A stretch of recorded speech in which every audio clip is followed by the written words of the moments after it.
Hey there and welcome back. If the day is finally behind you and the room has grown quiet and there is nothing left to do but let the weight of it all settle and ease, then you have come to the right place and you can let yourself rest now.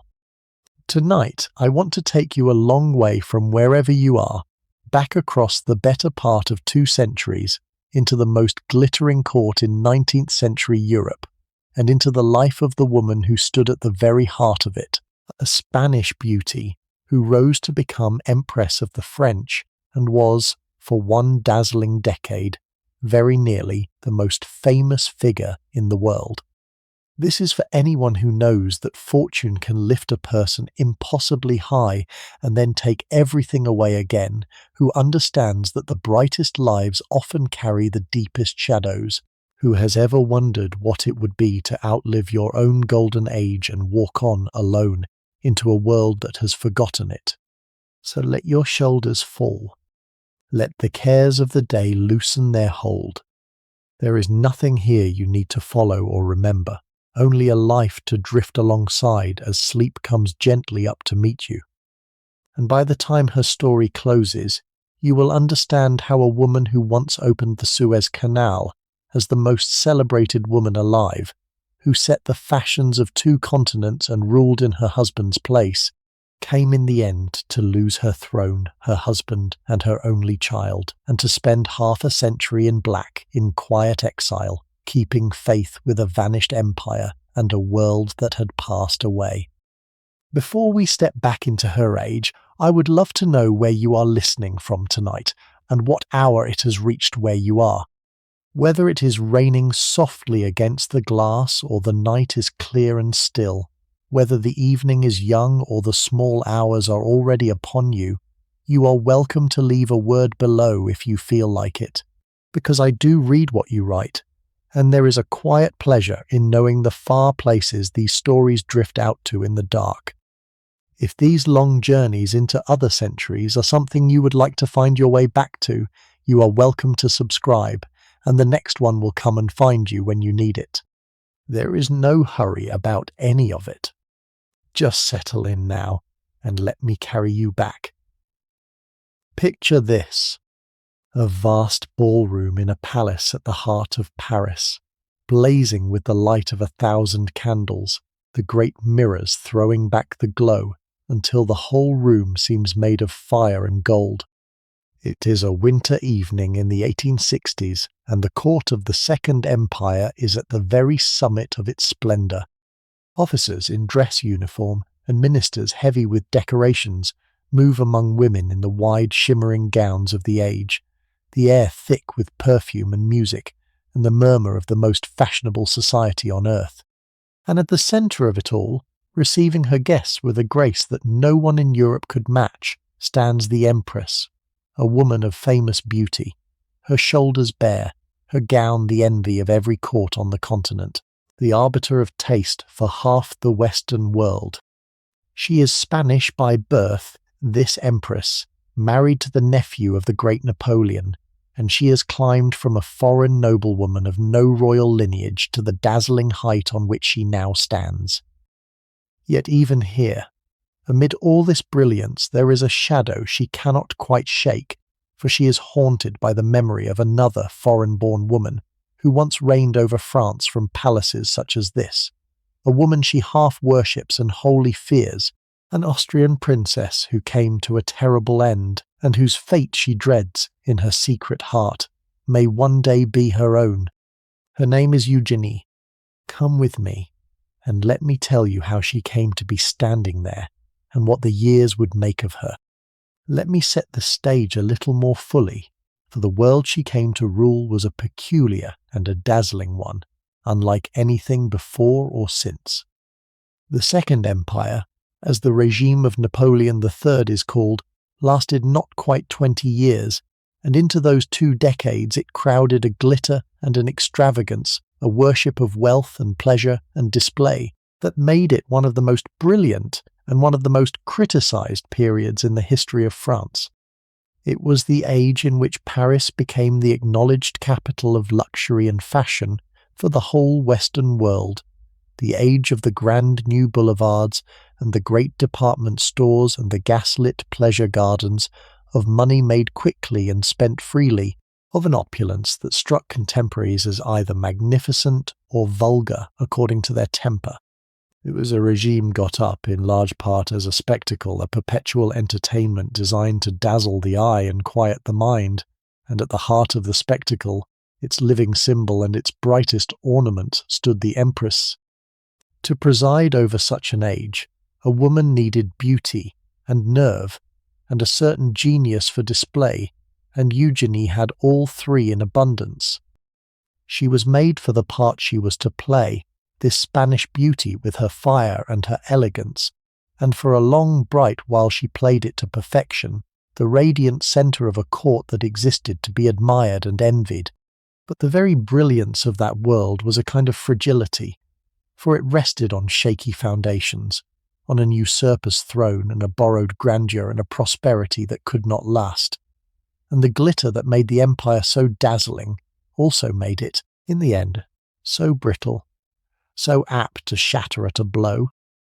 The story of Eugénie is, in large part, the story of that glittering, fragile world, of its rise and its splendour and its sudden ruin, for she embodied it as no one else did, and when it fell most heavily upon her. There is a particular poignancy in beginning at the height in that blazing ballroom with the whole catastrophe still to come. For everyone in that room, the Empress most of all, believed the splendour would go on. They could not see what we can see, looking back, that the brilliant world they inhabited was already doomed, that within a few short years the empire would be swept away and the palace emptied and the Empress a fugitive in disguise. That is the strange vantage from which we watch her story, knowing what she could not know, seeing the shadow she only half suspected, and it lends to all the glitter of her great years a kind of tender sadness, the sadness of a beautiful thing that we know is not going to last. To understand the woman in the blazing ballroom, we must travel first to a very different place, to the old Moorish city of Granada in the south of Spain, on a spring night in the year 1826. The story goes that as her mother laboured to bring her into the world, the earth itself was trembling, for an earthquake was shaking Andalusia that night, and the family had carried the labouring woman out into the garden in a tent, away from the shuddering walls of the house, so that the child who would one day reign over France was born, fittingly enough, under the open sky in the middle of an upheaval. Whether the tale is true in every detail or has been polished by the retelling, it suited her, this birth amid trembling and open air, for hers would be a life of dazzling rises and shattering falls, lived always a little outside the settled order of things. The family into which she was born was an ancient and a proud one, for all that its fortunes had seen better days. Her father bore a long roll of Spanish titles, Count of this and Marquess of that, the inheritance of a noble line that reached back through the centuries of Spanish greatness, and he was a man of liberal and enlightened views, brave and honourable and a little improvident, who had thrown in his lot with the French in the great upheavals of his youth and paid for it in the suspicion of his countrymen. He had served the cause of the elder Napoleon's brother on the Spanish throne, had fought in the wars and lost an eye in the fighting, and had even stood among the defenders of Paris in the last days of the First Empire, so that the French connection was woven into the very fibre of the family before Eugénie was ever born. It was a heritage that marked her out, this descent from a Frenchified Spanish grandee,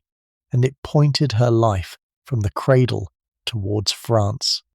Her childhood was passed between the worlds in the great houses of the Spanish nobility and in the salons of Paris, and she grew up amphibious, equally at home in two countries and wholly possessed by neither. Spain gave her the fire and the pride and the dark romance that were in her nature. France gave her the polish and the wit and the worldly ambition, and the mixture made her something new a creature of two cultures who belonged entirely to neither and could move with ease through both. It was a formation that fitted her for the strange destiny that awaited her, the destiny of a Spanish woman raised to the throne of France, forever a little foreign in the country she would rule, never quite one of the people over whom she reigned. There was, too, in the circumstances of her family, a strain of insecurity beneath the pride, for the old nobility of Spain in those years was a declining force, rich in titles and short of money, clinging to its dignities in a changing world. Her father's liberal sympathies had cost him favour at home. The family fortunes were not what the long string of titles might suggest, and there hung over her girlhood a sense that rank alone was not enough, that a brilliant marriage would be needed to secure the future of two well-born but not lavishly endowed daughters. It was a situation that bred ambition, and Eugénie's mother, a formidable and worldly woman, was ambitious enough for them all, determined that her girls should marry as high as their blood and their beauty could carry them, and prepared to hunt across Europe until they did.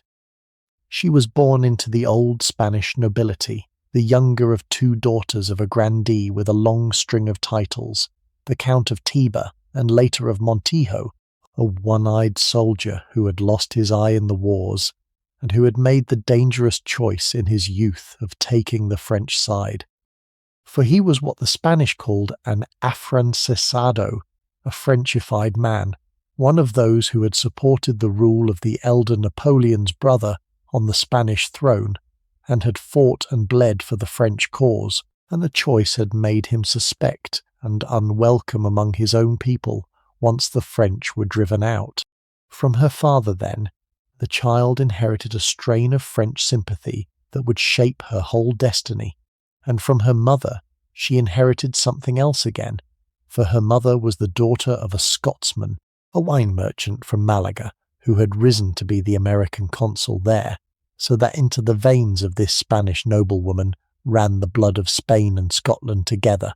a mixture that made her, from the very beginning, something of an outsider wherever she went. Her mother deserves a word, for she was a force of nature who shaped her daughters' destinies with a relentless will. She was herself a woman of mixed and interesting blood, the daughter of a Scotsman who had settled in Spain and made a fortune in the wine trade,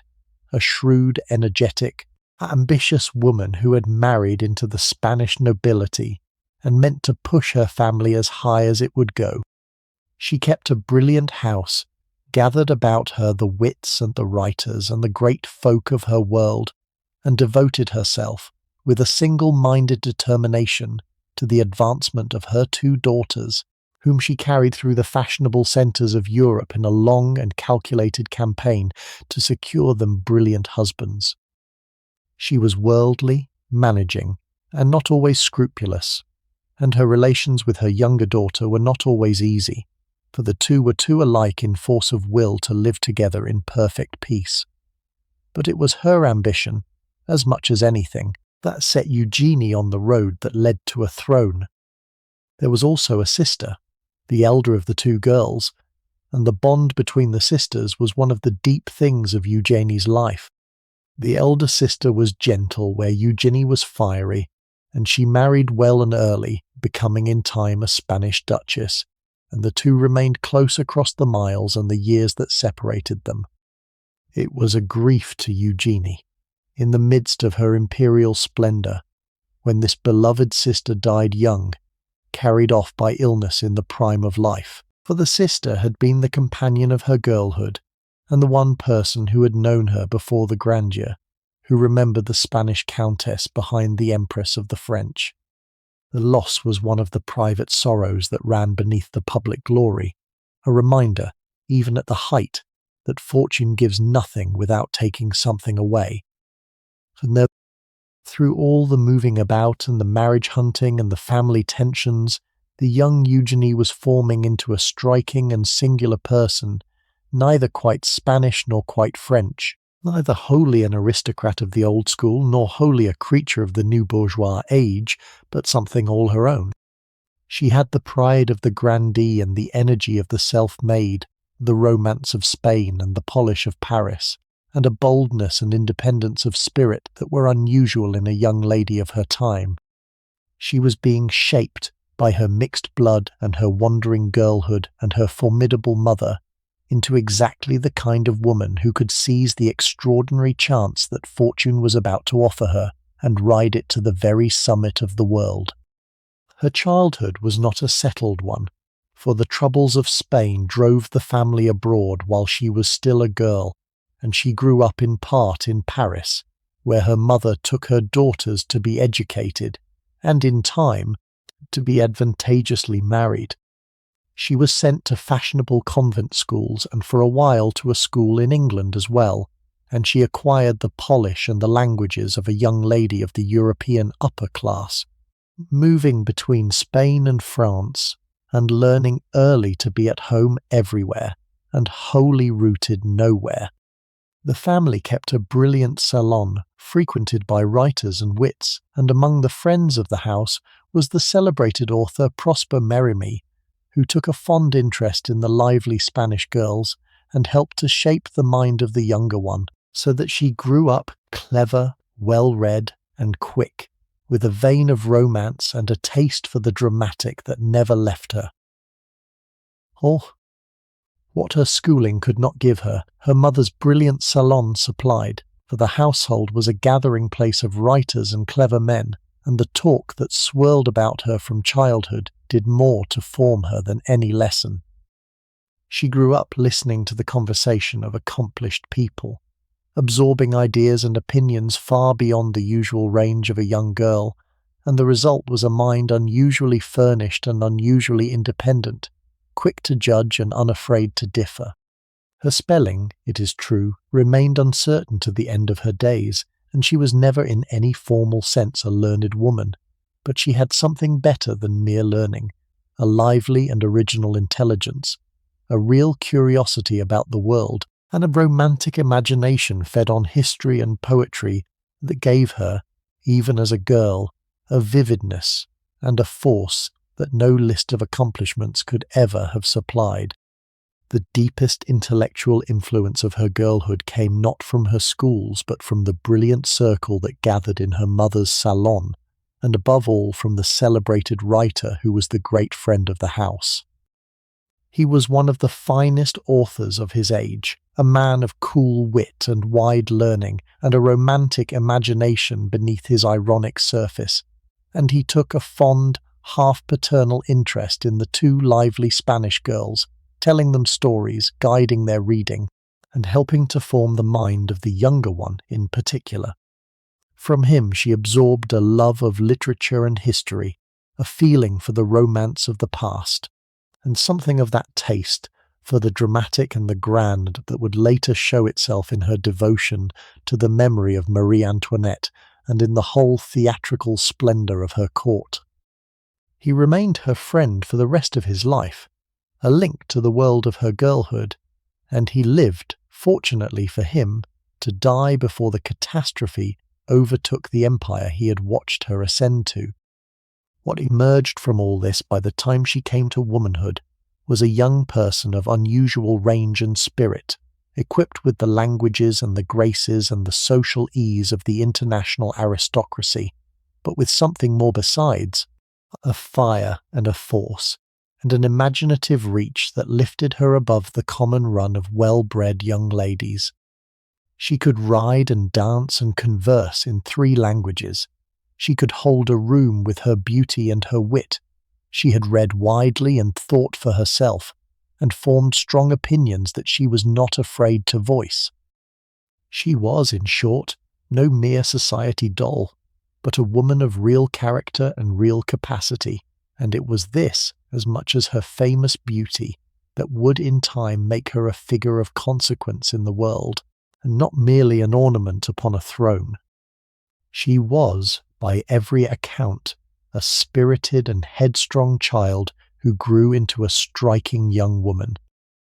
She rode superbly and fearlessly, loved daring and adventure, and had about her a boldness and a fire that set her apart from the more demure girls of her circle.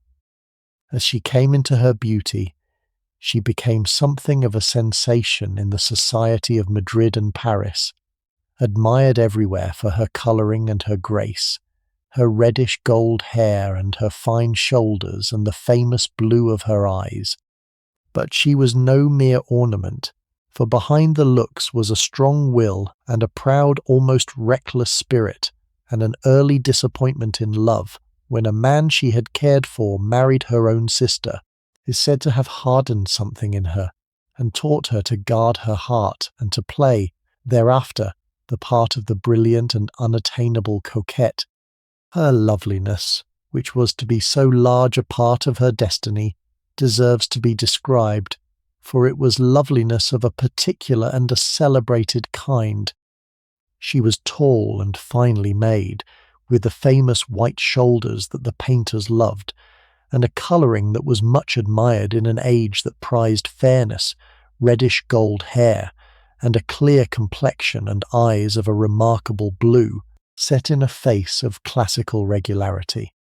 But it was not mere prettiness, for there was character and fire in the face, a proud carriage of the head, a way of looking at the world that was bold and direct and a little challenging, and the whole effect was less of soft loveliness than of brilliant and rather formidable elegance. She moved beautifully, dressed superbly even in her youth, and carried herself with an assurance that drew every eye in a room, so that she became, while still a girl, a noted beauty in the society of two capitals. But she was far more than a beauty, and the people who knew her best remarked always on the spirit and the daring that went with the looks. She rode like a man, fast and fearless, taking fences that made the men hesitate. She loved danger and adventure and the open air. She had a streak of the wild and the reckless that the conventions of her sex and station could never quite contain. There was in her a romantic, headstrong, almost theatrical quality, a love of the grand gesture and the dramatic moment that made her vivid and exciting and not always quite comfortable to be near, for she was a young woman of strong passions, held under a proud control, and the control could give way, on occasion, to flashes of a fierce and impulsive nature. The famous coquetry, the cool, unattainable manner that she presented to her many admirers, was in part a defence, learned in the hard school of a young heart disappointed. For she had loved in her girlhood, and had been wounded, and the wound had taught her to guard herself, to keep her suitors at a distance, to play the brilliant game of attraction without surrendering her heart or her advantage. It was a manner that drove men half mad with desire and frustration, this combination of dazzling beauty and cool reserve, of evident warmth held just out of reach, and it was to prove, when she turned it at last upon an emperor, the most effective weapon she possessed. The disappointed girl had made herself into a mistress of the art of being desired, and the art would carry her in the end to a throne. For her mother had ambitions for her daughters, and was determined that they should marry as high as their beauty and their titles could reach, and so the younger one was carried through the watering places and the ballrooms of fashionable Europe in search of a brilliant match. She had her admirers in plenty, this dazzling Spanish countess, but the years were slipping by, and she was approaching an age at which beauty alone began to seem a fading asset, and no husband of suitable rank had yet been secured. It seemed, as she neared her late 20s, that her splendid looks and her proud heart might come to nothing more than a long career as a celebrated belle, admired and unwed when fortune, in the most unexpected form, opened before her a door that led to a throne. There is something worth pausing on in the timing of her great chance, for it came at what must have seemed to her the 11th hour, when hope was beginning to fail. She was no longer in the first bloom of youth when the emperor crossed her path. She was a woman approaching the dangerous border of her late 20s, an age at which a belle still unwed began, by the harsh reckoning of her world, to be spoken of as past her best, her market value declining, her prospects narrowing year by year. The long campaign her mother had waged to find her a brilliant husband had brought, for all its effort, no brilliant husband, only a string of admirers who had come to nothing, and there must have been moments in those years when she faced the bleak possibility that her famous beauty would lead to no great match at all, that she would dwindle into one of those celebrated unmarried beauties who adorn a society without ever quite securing a place in it. And then, at exactly that moment of gathering doubt, the most extraordinary chance in Europe opened before her, not a brilliant marriage merely, but a throne, the very summit of what fortune could offer any woman alive. It is the kind of reversal that belongs to fairy tales, the fading beauty lifted in a single stroke to the highest place in the land, and it befell her because a chain of unlikely circumstances,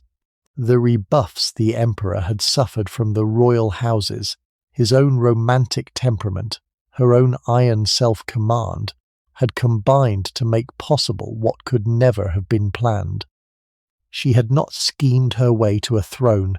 for no one could have schemed such a thing. She had simply held herself ready, kept her nerve, and seized with both hands the impossible chance when at last it came. It is worth remembering this, the narrowness of the opening through which she passed to greatness, when we consider the whole arc of her life, for it underlines how much of her story was the work of fortune, that capricious power she would come to know in both its faces. Fortune had lifted her, against all probability, from a fading Spanish beauty to the Empress of the French, and that same power, having lifted her so high, would in time cast her down as far, stripping away, one by one, every gift it had bestowed. She stood at the moment of her marriage, at the very pivot of her fate, raised by chance to a dizzy height from which the only way in the end was down, and the door that destiny opened before her, the door that led to a throne, led also, though she could not see it, to the long catastrophe that waited on the throne's far side. The man who would lift her to that throne was one of the strangest figures of the age, a born adventurer who had spent his life chasing an impossible destiny, and had, against all the odds, seized it. He was Louis Napoleon Bonaparte, a nephew of the great Napoleon, the conqueror who had once made himself master of Europe and then fallen and died a prisoner on a far island, and the young man had grown up in exile, in the long shadow of that mighty name, convinced from boyhood that he too was marked out by fate to rule France. For years he had been a figure of romance and absurdity in about equal measure, plotting and scheming his way across Europe, twice attempting ridiculous, doomed uprisings to seize power, twice failing, once imprisoned in a fortress from which he eventually escaped in disguise, a perpetual exile and pretender whom the respectable powers regarded as a harmless crank. It is worth lingering on the strange career of the man she was to marry, for there was no one quite like him in the history of his century. Louis Napoleon was the son of one of the great Napoleon's brothers, and of a stepdaughter the emperor had married into the family, and he had grown up in the strange hothouse of the exiled Bonaparte clan, drinking in from his earliest years the legend of his mighty uncle, and the conviction that the destiny of the family, and perhaps of France, rested upon his own shoulders. It was a fixed idea with him, an article of faith held through every reverse and every absurdity, that he was the heir of the Napoleonic mission, called by fate to restore the glory of the name, and he pursued that idea across decades of failure and ridicule, with a patience and a persistence that looked at the time like folly and turned out, in the end, to be a kind of genius. For most of his life the idea brought him nothing but humiliation. Twice he attempted to raise the garrisons of French towns against the reigning government, expecting the magic of his name to sweep him to power, and twice the attempts collapsed into farce, the soldiers unmoved, the conspirators arrested, the pretender packed off into exile or shut up in prison. He spent years as a wanderer about Europe, a familiar and faintly comic figure in the capitals, the eternal Bonaparte pretender forever plotting his impossible return. He spent years, too, shut up in a fortress in the north of France, from which he eventually made his escape in the disguise of a workman, walking out past the guards with a plank on his shoulder. Through it all he kept his strange faith, wrote his pamphlets, nursed his cause, and waited, with an obstinate confidence that nothing could shake, for the wheel of fortune to turn. And then, against every probability, it turned. The revolution that overthrew the French monarchy in the middle of the century created exactly the conditions of confusion and longing in which the magic of his name could work, and the despised pretender, returning to France, found himself carried up on a wave of Napoleonic nostalgia to the highest office in the state. The man whom the respectable had dismissed as a crank and a dreamer had been right all along about his destiny, or had at least made himself right by sheer persistence, and he proceeded, with a cunning and a ruthlessness that few had suspected in him, to convert his temporary power into a permanent throne. It is one of the strangest ascents in modern history, and it was to this man, the patient dreamer who had made his impossible dream come true, that the Spanish beauty now found her fortunes joined. And then, astonishingly, the wheel had turned for him. When revolution swept France in the year 1848 and toppled the monarchy, the magic of the Napoleonic name proved stronger than anyone had reckoned, and the exiled adventurer, returning to a France in turmoil, was swept into office as the elected president of the new republic on the strength of that name alone. From there, with patience and cunning, and a complete want of scruple, he had mounted a coup against the very republic that had raised him, crushed his opponents, and had himself proclaimed Emperor of the French, taking the title of Napoleon III in memory of the dynasty he meant to restore. The dreamer had become a sovereign at last. The laughing-stock of the courts of Europe was now the master of France, and the new emperor, secure at last upon his improvised throne, turned his mind to the founding of a dynasty, and to the finding of a wife who would give him an heir. The finding of that wife proved harder than the new emperor had expected, and the difficulty wounded his pride and shaped his choice. For he wanted, naturally enough, a bride of established royal blood, a princess of one of the old reigning houses, whose ancient lineage would lend the lustre of legitimacy to his brand new and rather disreputable throne. But the old houses of Europe regarded the Bonaparte as upstarts, the dynasty of a Corsican adventurer who had overturned the proper order of things, and they were not eager to mingle their sacred blood with that of an usurper, however powerful he might be for the moment. His tentative approaches to one royal family and another were met with polite evasions and quiet refusals, and the master of the most powerful state on the continent found himself, in the matter of a wife, snubbed by the very princes he had outstripped in power.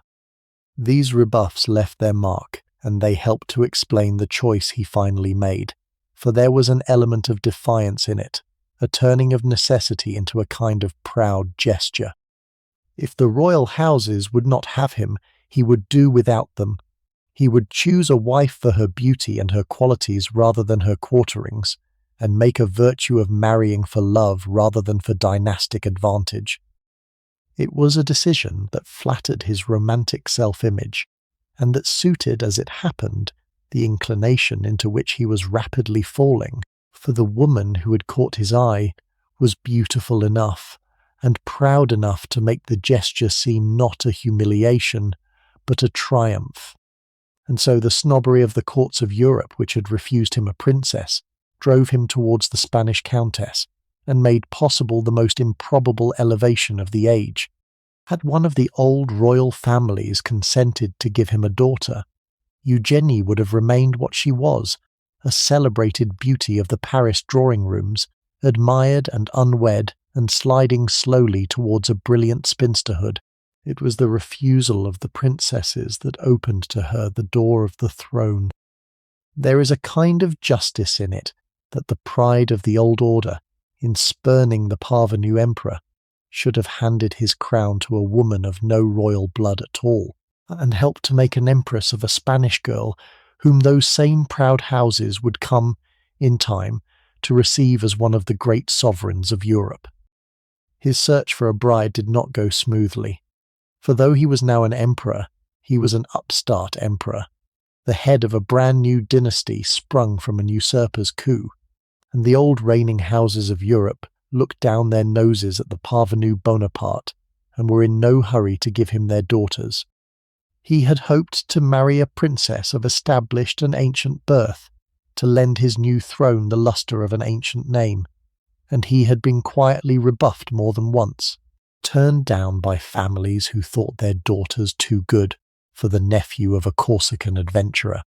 And it was in the wake of these humiliations, his pride stung and his patience wearing thin, that he met the dazzling Spanish countess at the round of balls and receptions that filled the first season of his reign, and found himself, to his own surprise, falling genuinely and impatiently in love. They had met, as such things happen, in the whirl of entertainments that filled the first season of the new reign, when the emperor, freshly installed upon his throne, was filling his palaces with company and his calendar with balls, and the beautiful Spanish countess and her ambitious mother were naturally to be found among the guests.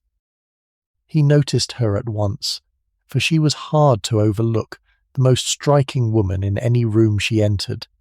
and he began to pay her the marked attentions that he was accustomed to paying to women who caught his fancy.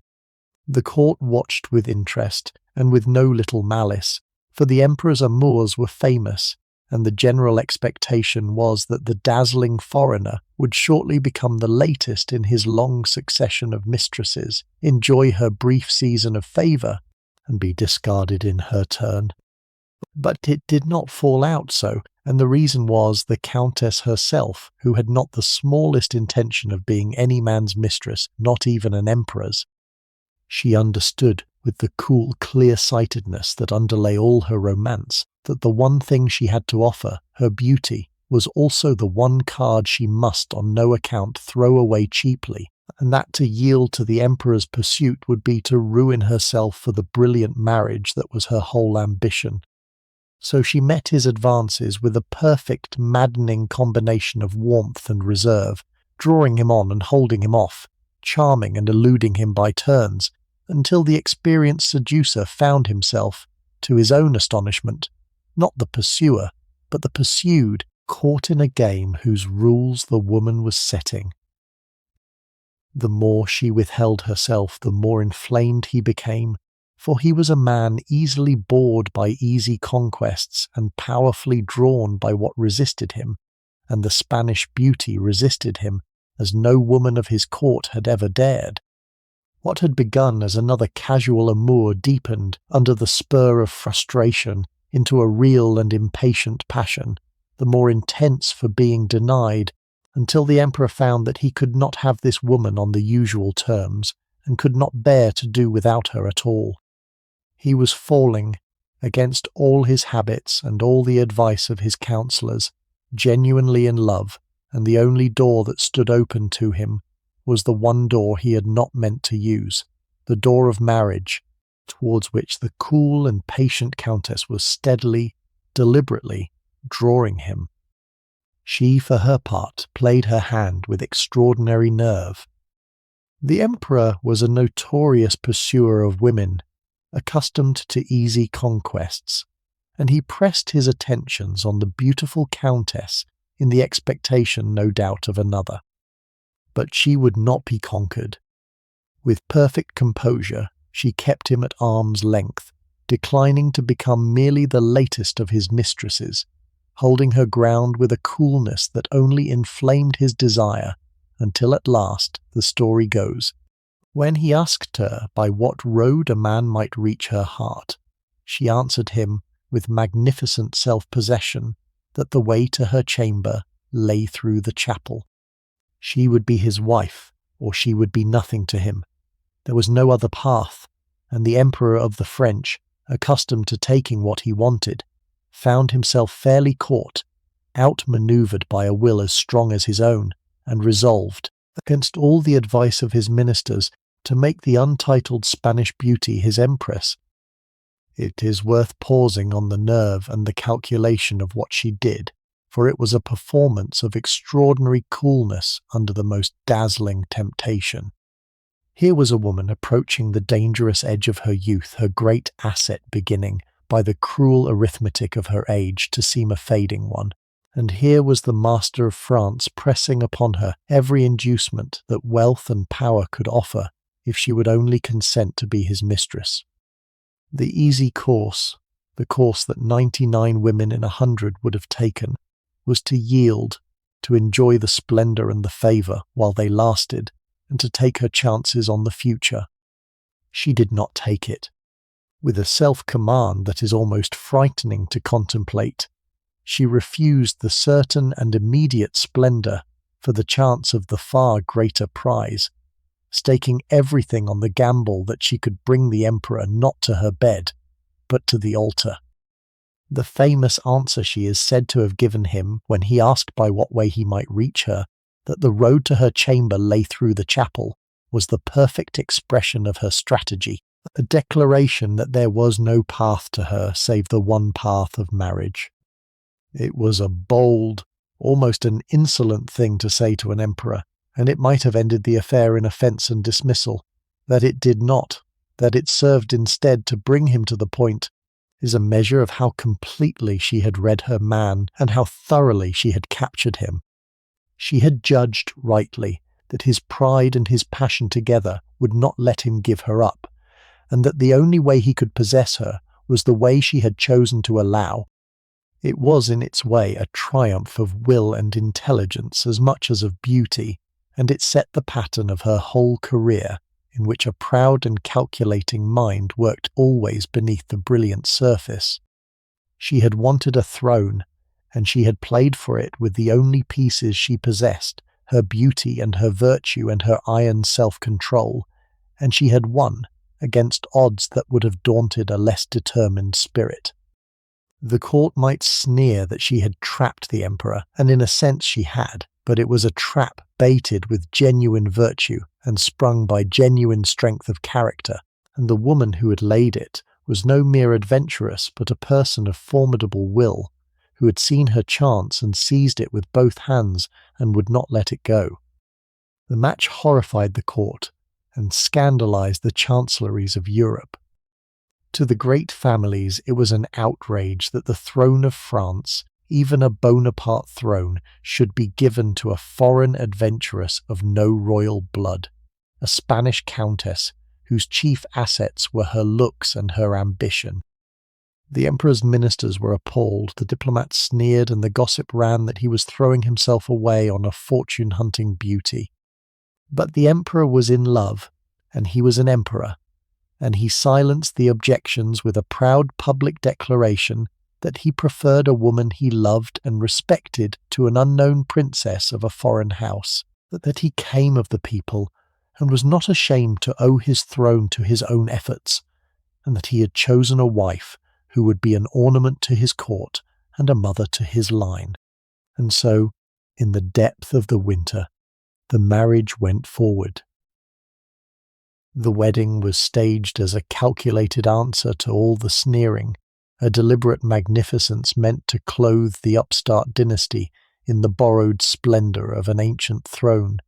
No expense was spared, no traditional pomp omitted, for the whole display was designed to assert that this was a real monarchy and this a real empress, whatever the old houses of Europe might say, and the people of the capital, lining the route in their hundreds of thousands, were willing enough to be impressed, caught up in the spectacle of a great imperial occasion, and charmed by the loveliness of the bride. But behind the public splendour the private contempt persisted, for the grandees and the diplomats who bowed in the cathedral did not believe in the magnificence they witnessed, and murmured behind their hands that all the gold in France could not make a true sovereign of a Spanish adventuress. The gap between the cheering crowds outside and the sneering courtiers within, on that day of triumph, was the gap she would spend her reign labouring to close. There was a gesture made that day that did much to win the hearts of the ordinary people, for the city had wished to present the new empress with a costly diamond necklace as a wedding gift, and she, with a fine instinct for the grand and gracious act, declined the jewels and asked that the money be spent instead upon a charity, upon the founding of an establishment for the education of poor girls. It was exactly the kind of gesture at which she excelled, generous and dignified and shrewdly calculated to please, and it set the tone for the public character she would cultivate throughout her reign, the beautiful and benevolent empress, the friend of the poor and the patron of good works, whose charity went some way to balance, in the public mind, the extravagance of her court. For the bride herself, that winter day was the summit of a long and determined climb, the moment at which the gamble of her life paid off beyond her wildest hopes. The Spanish countess who had hunted across Europe for a husband, who had begun to fear that her beauty might come to nothing, who had staked everything on the boldest of throws, was now the Empress of the French, consort of the most powerful man on the continent, raised in a single stroke to a height that no calculation could have promised her. She had played for the greatest prize in Europe and won it outright, and as she knelt beneath the soaring arches of Notre Dame and received the homage of the court that had despised her, she must have felt that the whole world lay at last at her feet. They were married at the very end of January in the year 1853, with all the magnificence that the new empire could command, in a civil ceremony at the Palace of the Tuileries and a religious one beneath the soaring vaults of the Cathedral of Notre Dame, hung for the occasion with crimson and gold. Paris turned out in its hundreds of thousands to see the spectacle, and whatever the court might whisper, the crowds were dazzled by the beauty of the new empress as she passed, pale and composed in her wedding splendour, through the streets of the city that was now hers. She had played for the highest stakes in Europe and won. The celebrated coquette of the Madrid ballrooms was now the Empress of the French, consort of the master of the greatest power on the continent, raised in a single stroke from a fading beauty to one of the most exalted women in the world. The convent girl who had once been disappointed in love had reached by sheer force of will and fortune the very summit of earthly grandeur. It is hard, at this distance, to recapture how astonishing her elevation seemed to those who witnessed it, how complete a violation of the settled order of things.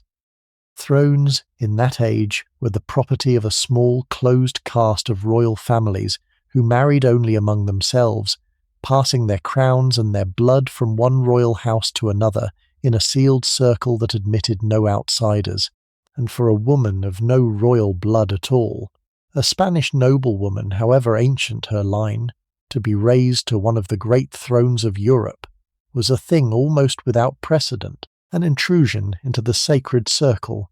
that scandalized the guardians of the old order. She was an outsider crashing the most exclusive society on earth, and the affront of it was felt keenly by those whose monopoly she had broken. That she carried it off, that she made herself in time an accepted and even an admired member of the exclusive club that had at first despised her, was a triumph of personality over prejudice, but the prejudice never wholly died. Beneath the homage paid to her in her years of glory, there ran always a thin current of the old disdain, a memory that she was not, after all, born to the purple, that she was a parvenu empress on a parvenu throne, and in the day of disaster that buried resentment would rise again to the surface, and the French would remember, with a vengeance, that their empress was a foreigner and an upstart. Her grandeur, however dazzling, was never quite secure, never quite legitimate in the eyes of the old world, and she must have known it, even at the height, even amid the homage of kings. For there was, beneath the splendour of her position, a fundamental precariousness, the precariousness of all that rests on fortune rather than on right.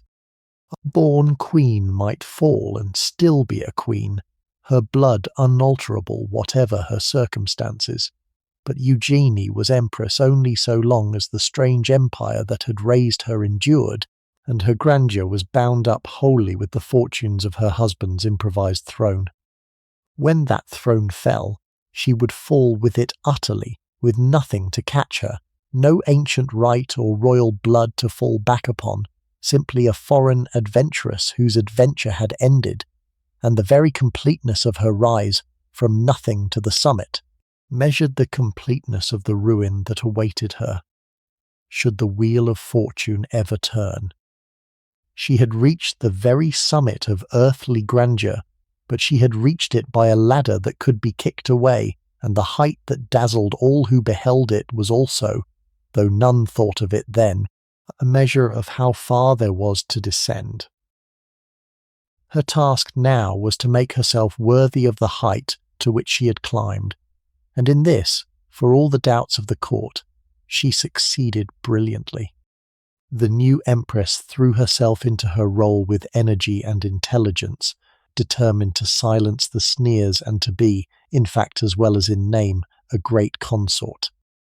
She was beautiful, gracious, impeccably dignified, and she had the gift, so precious in a sovereign, of charming all who came near her, of seeming both regal and warm. She set herself to do the public work of her position, to lend the new and uncertain dynasty the glamour and the respectability it so badly needed, and she did it superbly, charming away, by her grace and her evident goodness, much of the prejudice that had greeted her elevation. The foreign adventuress whom the court had despised was rapidly becoming the most admired woman in Europe,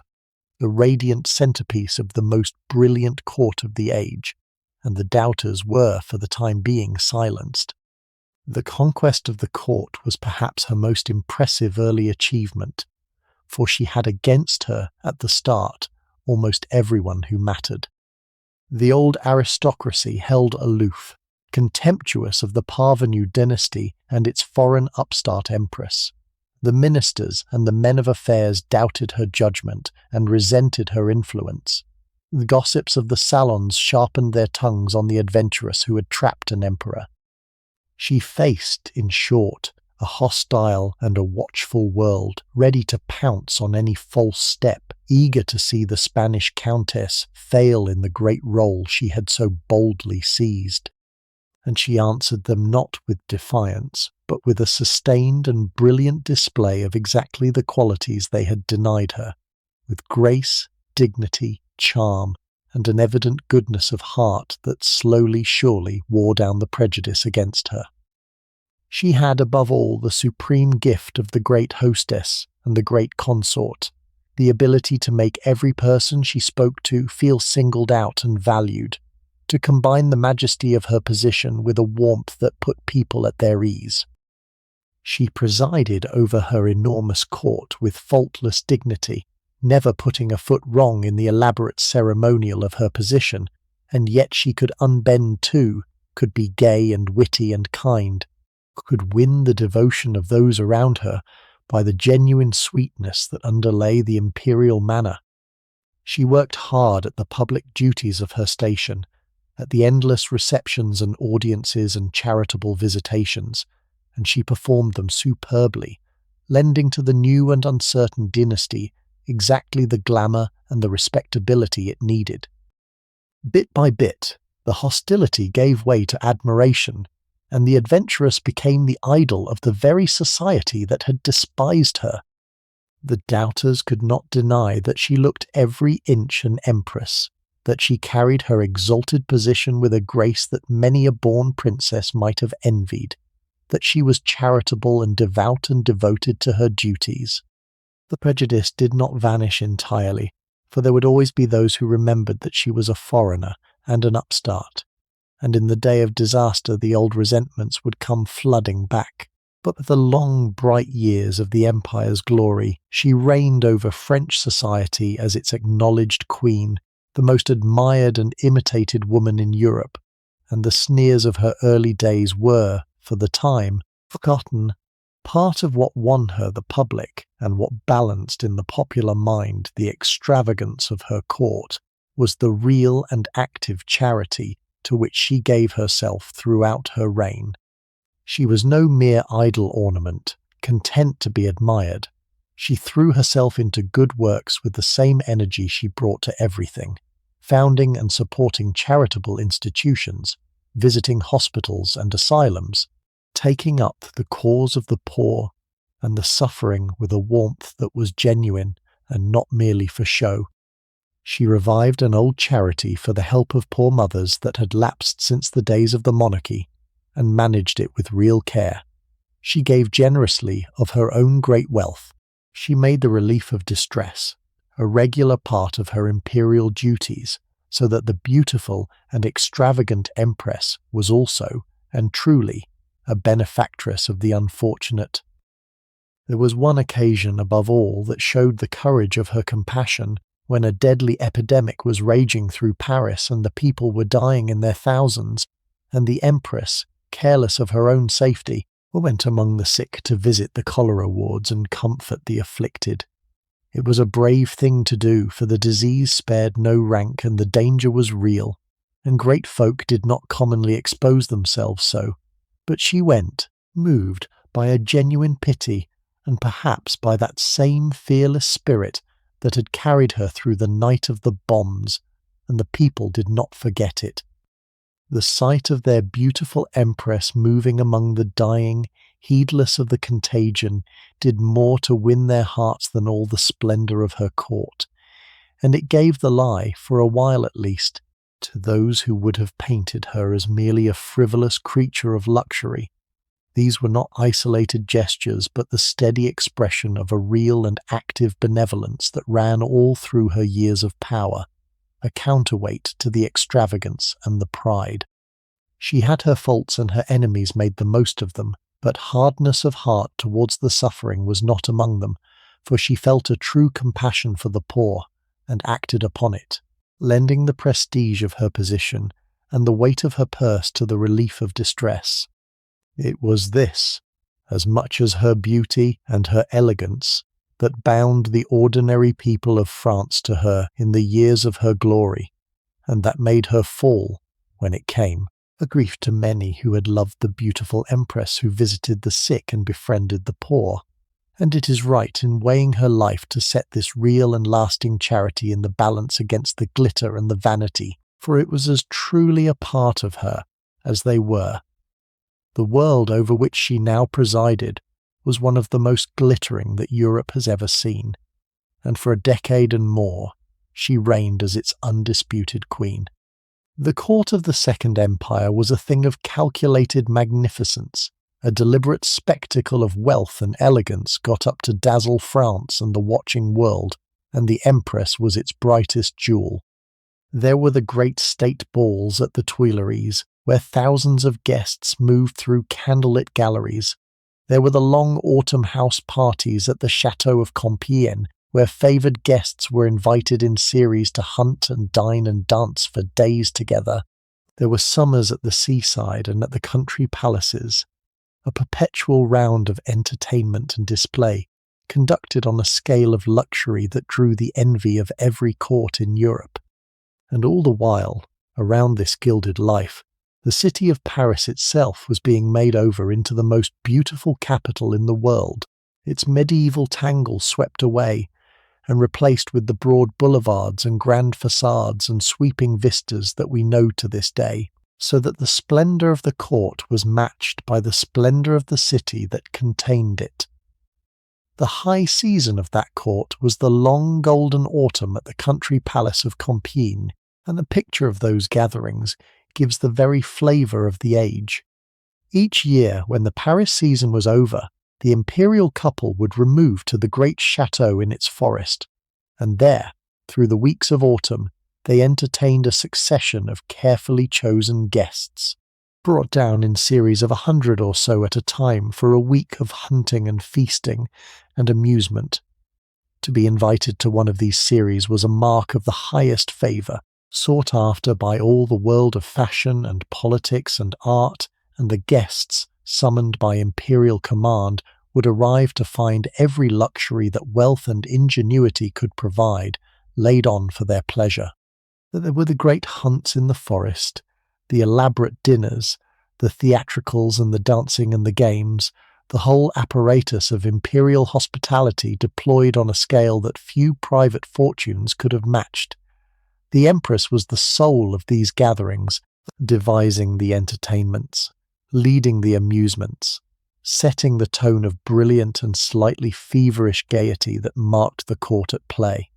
There were charades and tableau and parlour games, expeditions into the forest, evenings of music and theatre. The whole company swept along in a perpetual round of diversion under the tireless direction of their hostess. It was a glittering, exhausting, faintly artificial existence, this life of organised pleasure, and not everyone enjoyed it, for there were rules and constraints beneath the gaiety, and the strain of being perpetually amused in the imperial presence could tell upon the guests. But it was magnificent, undeniably, a display of luxury and elegance that drew the wondering attention of all Europe. Behind the entertainments there was a purpose, for the Second Empire understood, as few regimes have, the political uses of spectacle, and the brilliant life of the court was in part a calculated instrument of rule. The magnificence dazzled and impressed, drew the great and the talented into the orbit of the regime, advertised to the world the wealth and stability and splendour of the new France. The Empress, presiding over it all, was performing a public function as much as enjoying a private pleasure, embodying in her own radiant person the glory of the empire, giving the regime a face that was beautiful and gracious and reassuring. It was work of a kind, this perpetual brilliant hospitality, and she did it supremely well, but it was work built upon shifting sand, and the splendid gatherings at Compiègne, which seemed the very image of permanence and power, were dancing, though no one knew it, on the edge of an abyss. The Paris over which she presided was itself being remade, in these same years, into the wonder of the modern world, and the transformation of the city was as much a part of the empire's glory as the splendour of its court. The old Paris, the medieval city of narrow, crooked streets and crowded tenements, was being torn down and swept away on a scale never before attempted, and in its place rose the Paris we know, the city of broad straight boulevards and uniform stone facades, of grand public buildings and sweeping vistas and spacious squares, laid out with a magnificent disregard for the past by the great administrator whom the emperor set to the task. It was a vast and ruthless work of creation and destruction, displacing whole quarters, uprooting whole populations, remaking the very shape of the capital, and it produced, for better and for worse, the most beautiful and modern great city in the world. The new Paris was the perfect setting for the imperial court, a city of light and luxury and display to match the splendour of the regime that ruled it. The broad new boulevards were made for the parade of wealth and fashion, for the carriages of the great and the strolling of the elegant. The new opera house and the new public buildings advertised the grandeur of the empire in stone. The parks and gardens and pleasure grounds offered the setting for that perpetual entertainment that was the business of the age. It was a city designed to dazzle, much as the court was designed to dazzle, and the empress moving through it in her carriage, the acknowledged queen of its fashion, was the fitting centrepiece of the most brilliant capital on earth. There was a harder purpose, too, behind the beautification, for the wide straight boulevards that looked so magnificent were also, by design, far easier for troops and artillery to command than the old tangled streets had been. where a rebellious population could throw up barricades and defy the government. The emperor, who had seized power by force and held it by force, did not forget the uses of a city that could be controlled, and the remaking of Paris was in part a work of security, a way of mastering the dangerous capital that had overthrown so many governments before his. There is an irony in it that all this magnificent rebuilding, undertaken in part to make the regime secure, could not in the end save it, and that the empire fell not to a barricade in a narrow street, but to a foreign army on a distant battlefield. But for the years of its glory, the new Paris stood as the very image of the empire's power, splendid and modern and seemingly impregnable, the dazzling capital of a dazzling and a doomed regime. But it was in the world of fashion above all that the Empress reigned supreme, and here her influence was something without parallel before or since. She was, it has been said, perhaps the last royal personage to set the fashion of the Western world directly and immediately by her own example, and set it she did, dressing with a magnificence and an invention that the women of two continents strove to copy. When she adopted the vast hooped skirt, the crinoline, swelling the silhouette to an enormous width, all Europe and America swelled their skirts to match.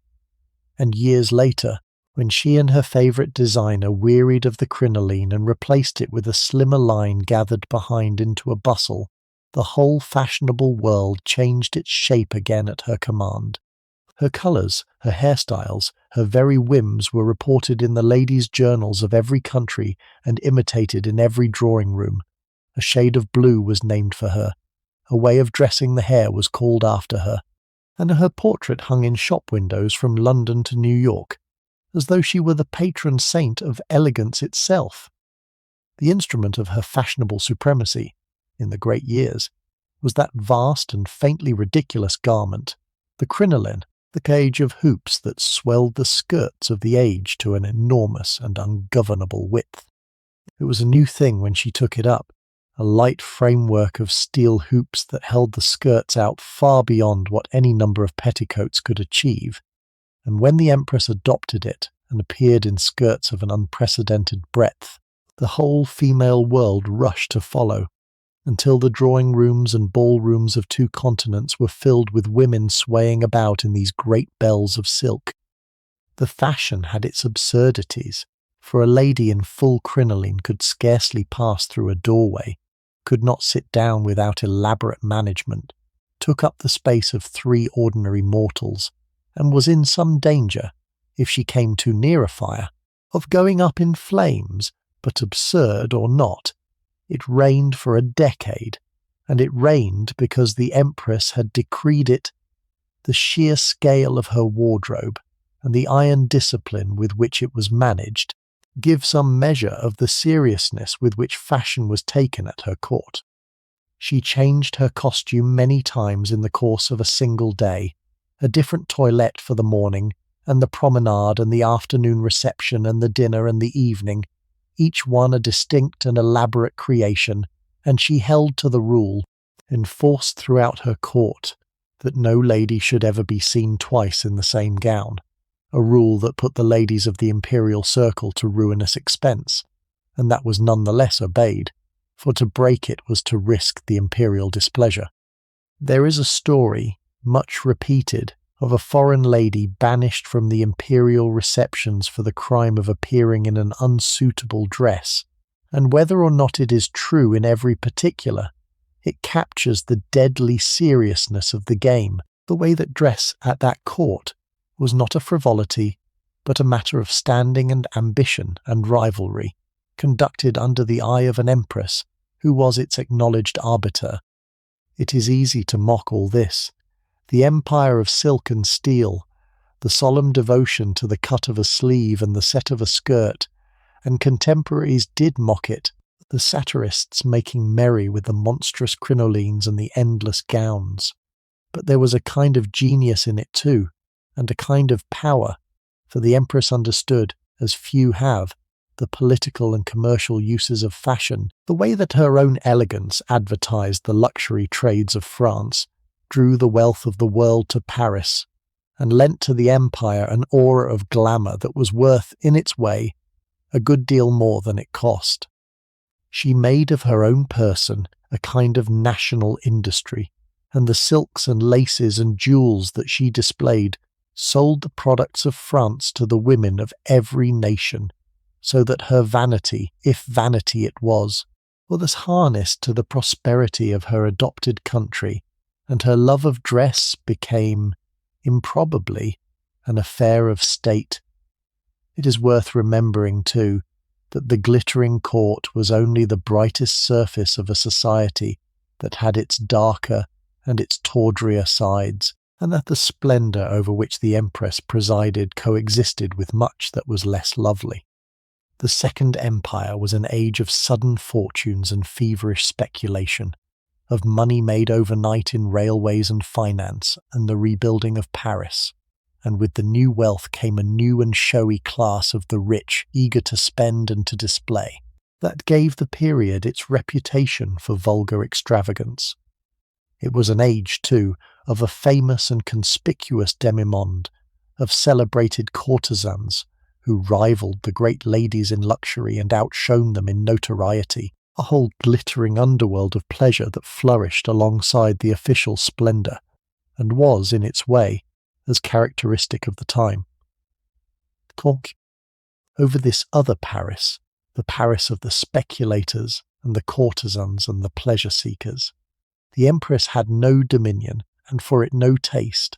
for she was, whatever her enemies said, a woman of genuine personal virtue and real religious conviction, and the licence of the age was not to her liking.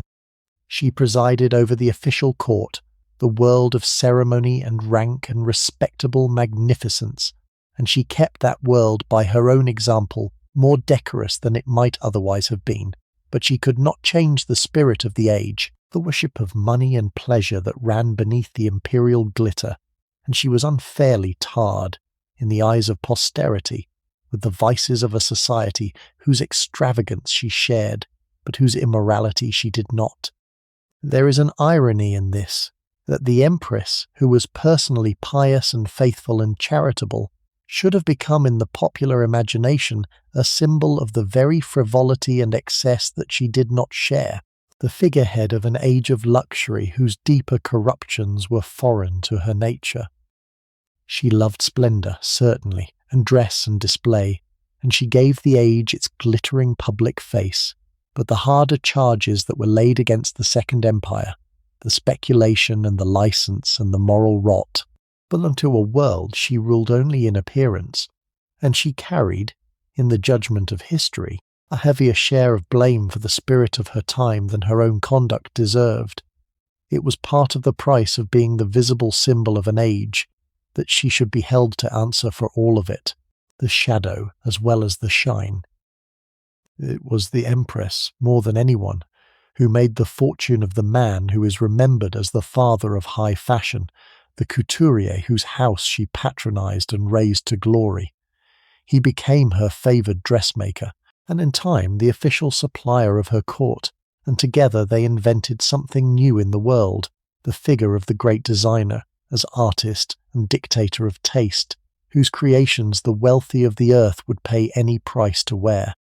The Empress changed her gowns many times in a single day, one for the morning and another for the afternoon, and others still for the evening and the night, and it was an iron law of her court that no lady should appear twice in the same dress, a law enforced with a severity that could see an offender quietly barred from the imperial receptions. Her wardrobe was a thing of legend, and each year she sold off the cast-off splendours of the season for the benefit of her charities, so that even her vanity was made to serve a kind of good. It was a glittering, extravagant, faintly absurd world, this empire of silk and ceremony, and she was its acknowledged sovereign.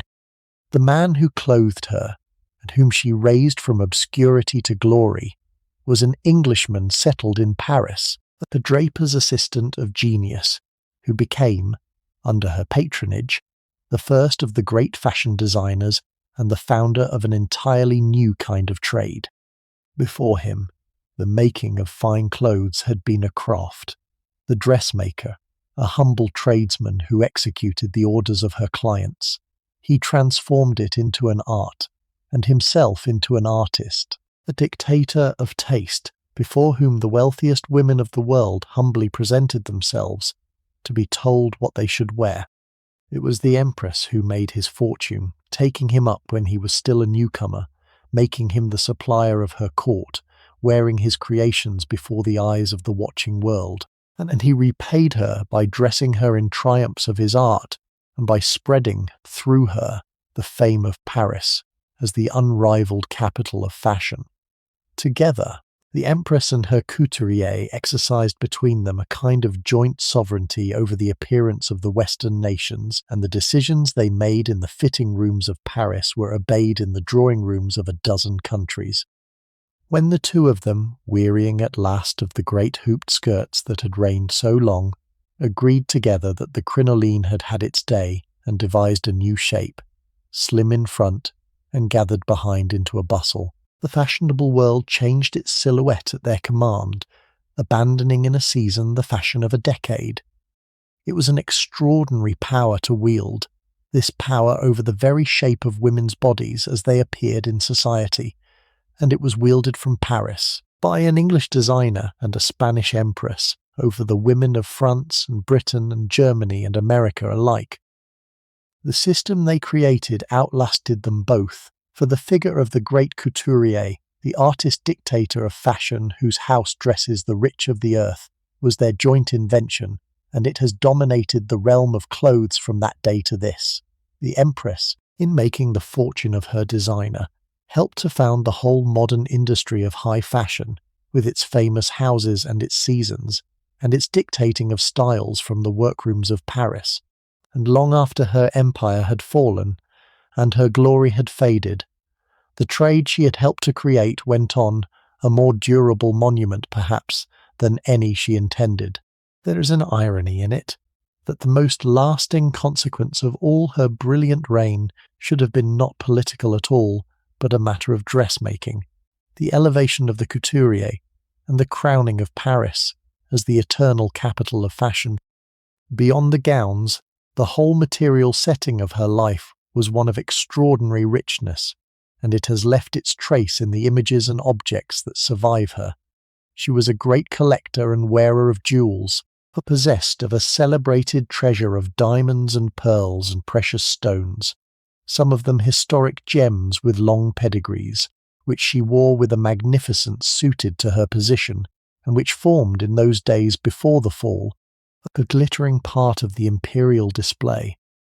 She surrounded herself with beautiful things, with fine furniture and porcelain and works of art, with all the apparatus of a luxurious and cultivated court,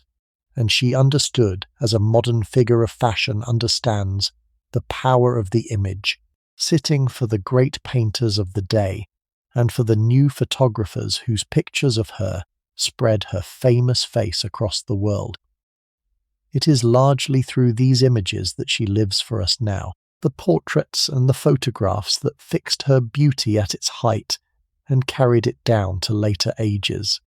The most celebrated of the court painters made of her a series of glowing portraits that show her in all the splendour of her position, the lovely face and the white shoulders and the magnificent gowns, the very image of imperial elegance,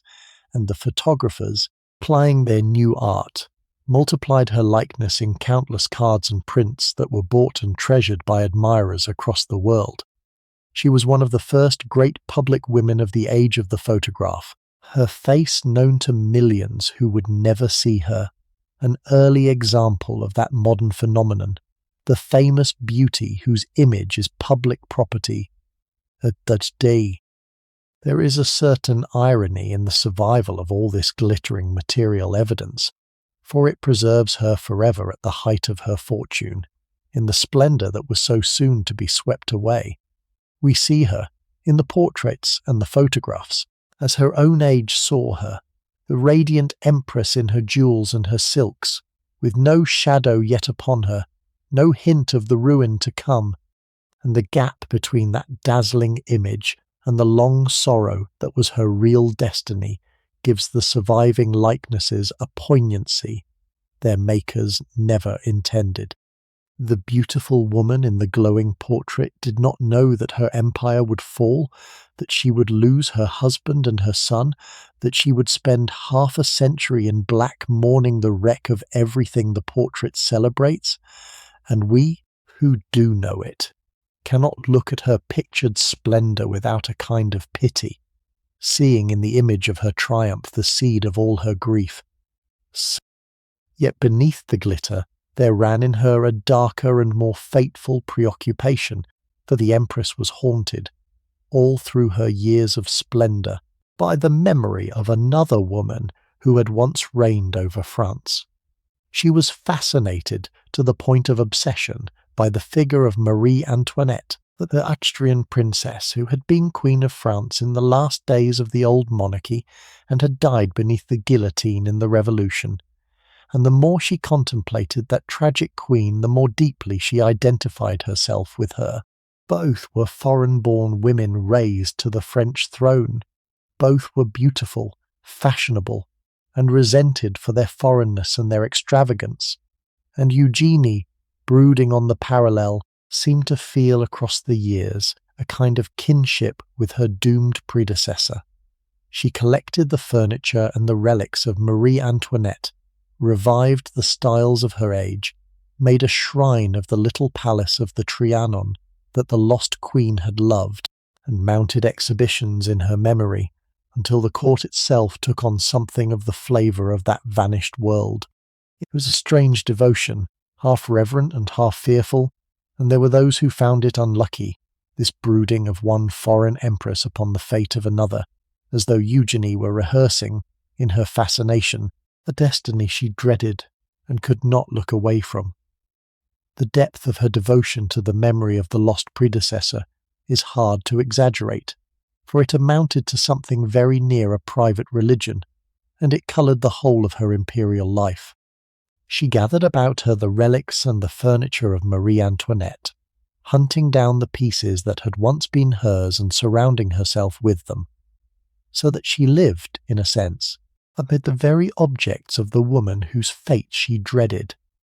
She revived the styles of that vanished age, the delicate furniture and the painted panels, and the whole graceful manner of the 18th century court, until the fashion she set for the Louis XVI style swept through the decorating of Europe, much as her crinoline swept through its dressmaking. She made a particular shrine of the little pleasure house of the Trianon, in the park of Versailles, where Marie Antoinette had played at the simple life, and she restored it and cherished it and filled it with the memory of its first mistress. The identification expressed itself, now and then, in ways that struck observers as uncanny. She had herself painted in the costume and the manner of the 18th century, in deliberate imitation of the lost queen, and on at least one occasion she appeared at a great ball dressed as Marie Antoinette herself, putting on, for an evening's entertainment, the very image of the woman whose end she dreaded. To those who knew the depth of her preoccupation, there was something disquieting in the spectacle, as though she were trying on not merely a costume, but a destiny, stepping for a few hours into the skin of a sovereign who had ended on the scaffold. It was a strange game to play, this dressing up as a martyr, and some who watched it felt a premonitory chill, a sense that the Empress was courting, in her fascination, the very doom she feared, and that the masquerade might one day prove to have been a rehearsal. For there was in this obsession an undeniable element of foreboding, a sense that she was contemplating not only the past but the future, rehearsing in imagination a catastrophe she feared was her own to come. And when the catastrophe did come, when the empire fell, and the mob surged towards her palace and she fled in disguise from a Paris turned against her, the parallel with Marie Antoinette must have risen before her with a terrible vividness, the dreaded pattern seeming to fulfill itself before her eyes, that she escaped the scaffold, that her fate diverged at the last from her predecessors and spared her the queen's bloody end, was the one great mercy in the comparison. But in the long years of grief that followed, the loss of throne and husband and son, she may well have felt that she had drained the cup of Marie Antoinette's sorrow to the dregs after all, only slowly, and in exile instead of swiftly, on the scaffold.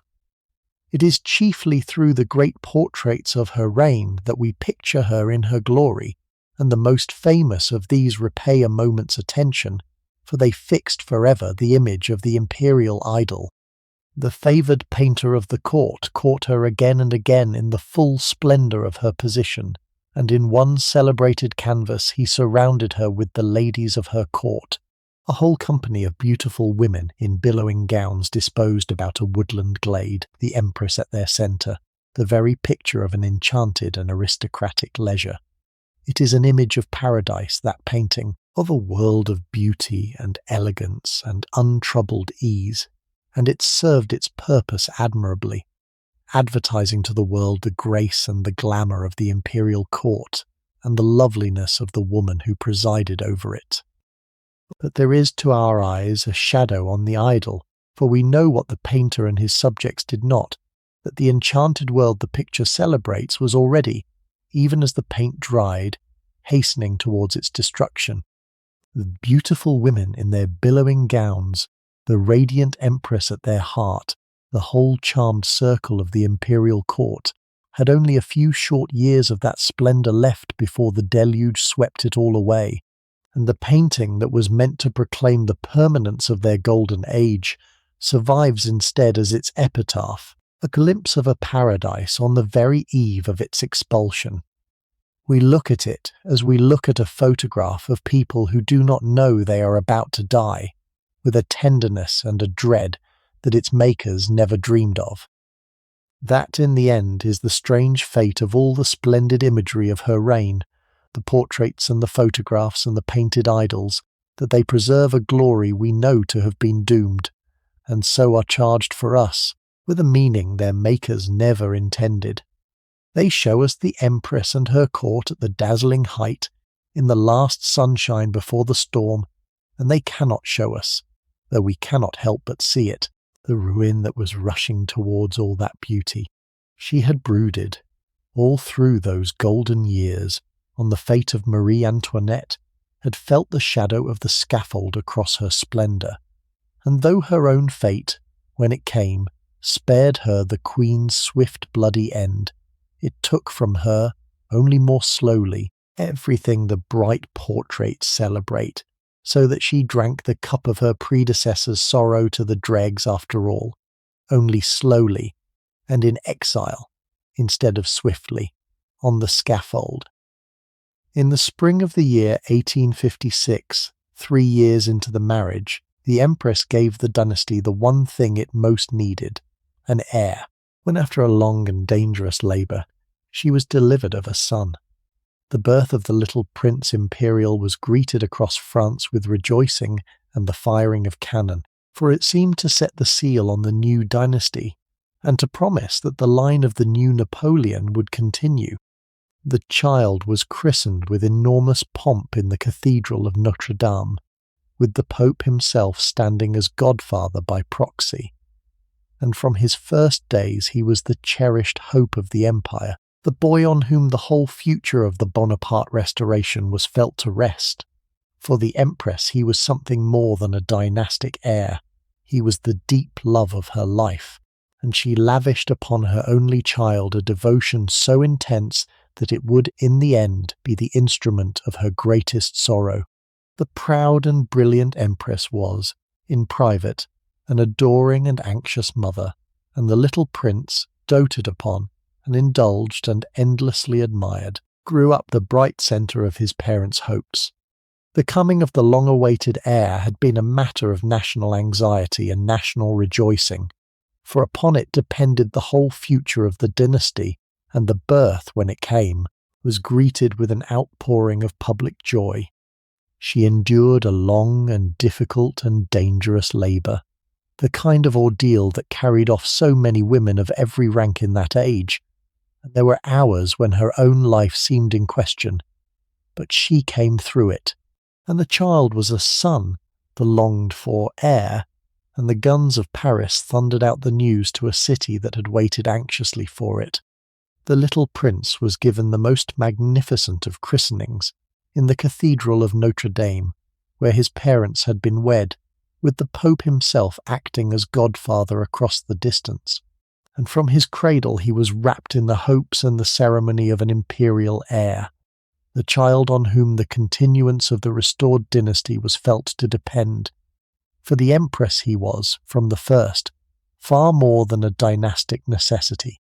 He was the passion of her heart, the one being she loved without reserve or calculation, and she gave herself to his upbringing with an intensity that was almost fierce. She watched over his health, supervised his education, fretted over his dangers, and bound him to her with a love so close and so anxious that some thought it excessive, the doting of a mother who had poured into her only child the whole undivided force of an ardent nature.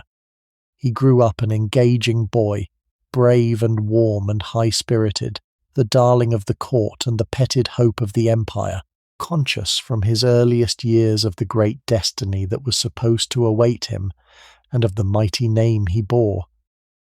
There is a particular cruelty in the place this child held in her heart, given what was to become of him, for the very intensity of her love would be the measure of her future agony.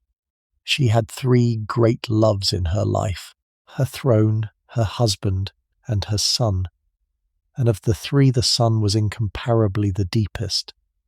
the one whose loss would strike past all her courage to the quick. To watch her in these happy years, the adoring mother of a thriving boy, the Empress at the height of her fortune with her heir secure beside her, is to see her at her most purely happy, and to feel, knowing what is coming, the keenest pity, for the bright child who was the centre of all her hopes was being raised, all unknowing, for an early grave in a far country,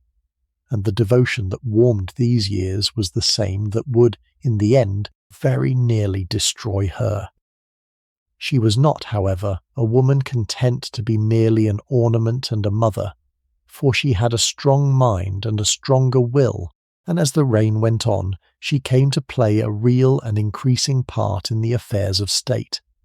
The emperor, for all his cunning, was an indolent and often ailing man, given to leaving things half done, and he came to rely on his wife's energy and decision, consulting her on questions of policy and trusting her, when he was absent from the capital, to govern in his place. 3 times across the years he made her regent of France while he was away at the wars or on his travels, and she discharged the office with a seriousness and an authority that surprised those who had taken her for a mere society beauty. She was clever, forceful, and decided in her opinions, deeply conservative and devoutly Catholic, a champion of the Church and the old order, and her growing influence in the councils of the empire made her, by the later years of the reign, a political force in her own right, admired by some and bitterly resented by others. Her politics were of a piece with her character, ardent, decided, and deeply conservative, and they made her, in the divided France of her day, a figure of bitter controversy. She was a devout and even a fervent Catholic, a champion of the Church and the Pope and the old religious order, and she threw the weight of her influence on the side of the clerical and conservative party in the endless struggles of French politics, earning thereby the undying hatred of the Republicans and the anti-clericals, who saw in her the evil genius of reaction. She was suspicious of liberty and democracy, attached to authority and tradition and the throne, and she pressed these views upon her more pliable husband with a force that grew as the reign went on, so that her enemies came to blame her, fairly or not, for much that was harshest and most unpopular in the policy of the empire. And yet there was another side to her convictions, a streak of real generosity and even of what we would now call progressivism, that sat oddly with her conservatism and showed the complexity of the woman. For all her clerical politics, she had advanced ideas about the place of women, and she used her influence in their favour, pressing for the admission of women to higher education and to honours from which they had been barred, championing the cause of one distinguished woman writer for a place among the immortals of the French Academy, supporting the first steps of women towards the universities and the professions. She visited hospitals and charities, threw herself into good works, showed a real and active compassion for the poor and the suffering. And these were not mere gestures, but the expression of a genuine warmth of heart that coexisted, not always comfortably, with her hard political conservatism. She was, in short, a creature of contradictions, as forceful people often are, conservative and yet in some ways ahead of her time, devout and worldly, hard in her politics and soft in her charities, a champion of authority, who was also, in her fashion, a friend to the advancement of her sex. Her growing influence in the councils of the empire, exercised through a husband who increasingly leaned on her energy and decision, made her a real power in the state, and a genuine target for its enemies, who found it convenient to load upon the foreign empress the blame for whatever went wrong. The admiration she commanded was matched by the resentment she provoked, and as the fortunes of the empire darkened, the resentment would grow until it threatened to overwhelm the admiration altogether, and the Spanish woman became the favourite scapegoat of a disappointed nation. That her position was no safe one was brought home in the most violent fashion early in the reign, when she and the emperor were nearly killed together one winter evening on their way to the opera. As their carriage approached the opera house, a group of conspirators hurled bombs beneath it, and the explosions tore through the street, killing and maiming bystanders and shattering the carriage, though by some chance the emperor and empress within it were scarcely hurt. It is told of the empress that amid the carnage and the panic she kept an extraordinary composure, that with the blood of the wounded about her she thought first not of herself, but of the injured, and insisted, with the cool courage that was in her, on going forward into the opera house and showing herself calm and unshaken to the public, so that the people should not be frightened. It was a glimpse of the steel beneath the silk, the proud and fearless spirit that would show itself again, years later, in a far greater crisis, when the whole brilliant edifice of the empire came crashing down about her. The attempt upon their lives that winter evening was the most dramatic of several brushes with violence, and it revealed both the dangers of their position and the quality of her nerve. The conspirators were Italian patriots, enraged that the emperor, who had once been a friend to their cause, now stood in the way of Italian unity, and they had resolved to remove him by murder. And as the imperial carriage drew up before the opera house, they flung their bombs, 3 of them in succession, into the crowd about it. The explosions were terrible, killing and wounding scores of bystanders and the soldiers of the escort, smashing the windows of the carriage and the lamps of the street, filling the night with smoke and screaming and the smell of powder, and that the emperor and empress within the shattered carriage escaped with no worse than scratches was something very near a miracle. What followed showed the steel that was in her. Amid the carnage and the panic, with the dead and the dying about her, and her own gown spattered with the blood of the wounded, the empress kept a composure that astonished all who saw it, thinking not of her own danger but of the injured, and insisting, when the immediate peril was past, that she and the emperor should proceed into the opera house and show themselves, calm and unhurt, to the audience, so that the public should not take fright. It was a display of cool courage under the most appalling circumstances, the proud, fearless spirit of the Spanish girl who had ridden at fences that daunted men, and it won her, for the moment, a wave of sympathy and admiration even among those who had no love for her. The affair had consequences beyond the personal, for it drove the emperor, shaken by this evidence of Italian fury towards the policy of supporting Italian unity that he had hitherto resisted, with large and unforeseen results for the future of Europe. But for the Empress, its chief significance was as a revelation of character, a glimpse of the woman she would prove to be in the supreme crisis of her life. The same composure that carried her through the blood and terror of that night would carry her, years later, through the fall of her empire and the ruin of all her hopes, the same refusal to give way to fear, the same instinctive turning, in the moment of danger, towards dignity and duty. The beauty and the fashion and the brilliant frivolity of her court could obscure it, but there was iron beneath the silk, and the night of the bombs had shown it to the world. For all its splendour, the empire was building, in these middle years, towards its ruin, and the Empress, fairly or not, would come to be blamed for much of it. She was drawn, with her ardent Catholic convictions, into the support of policies abroad that ended in disaster, and the gravest of these was a wild and ruinous adventure across the ocean, an attempt to plant a European prince upon a throne in Mexico, and to make of that distant country a French client empire.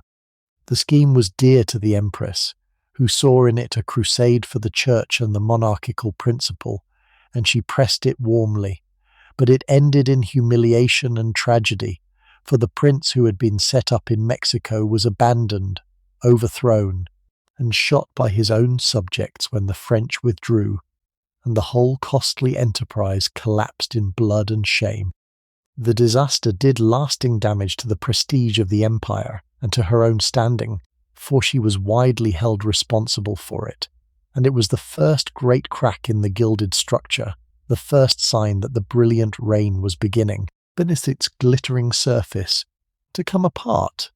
The Mexican adventure that did the empire such harm deserves to be understood,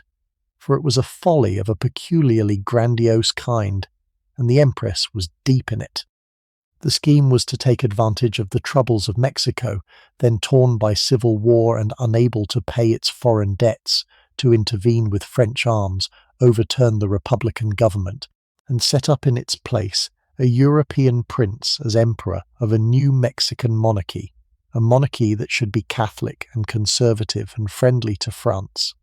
It appealed to everything in the Empress's nature, to her Catholic zeal and her monarchical principles and her romantic imagination, the dream of carrying the cross and the crown across the ocean and founding a great Latin and Catholic empire in the New World, and she pressed it warmly and lent it the whole force of her influence, so that when it failed the failure was laid largely at her door.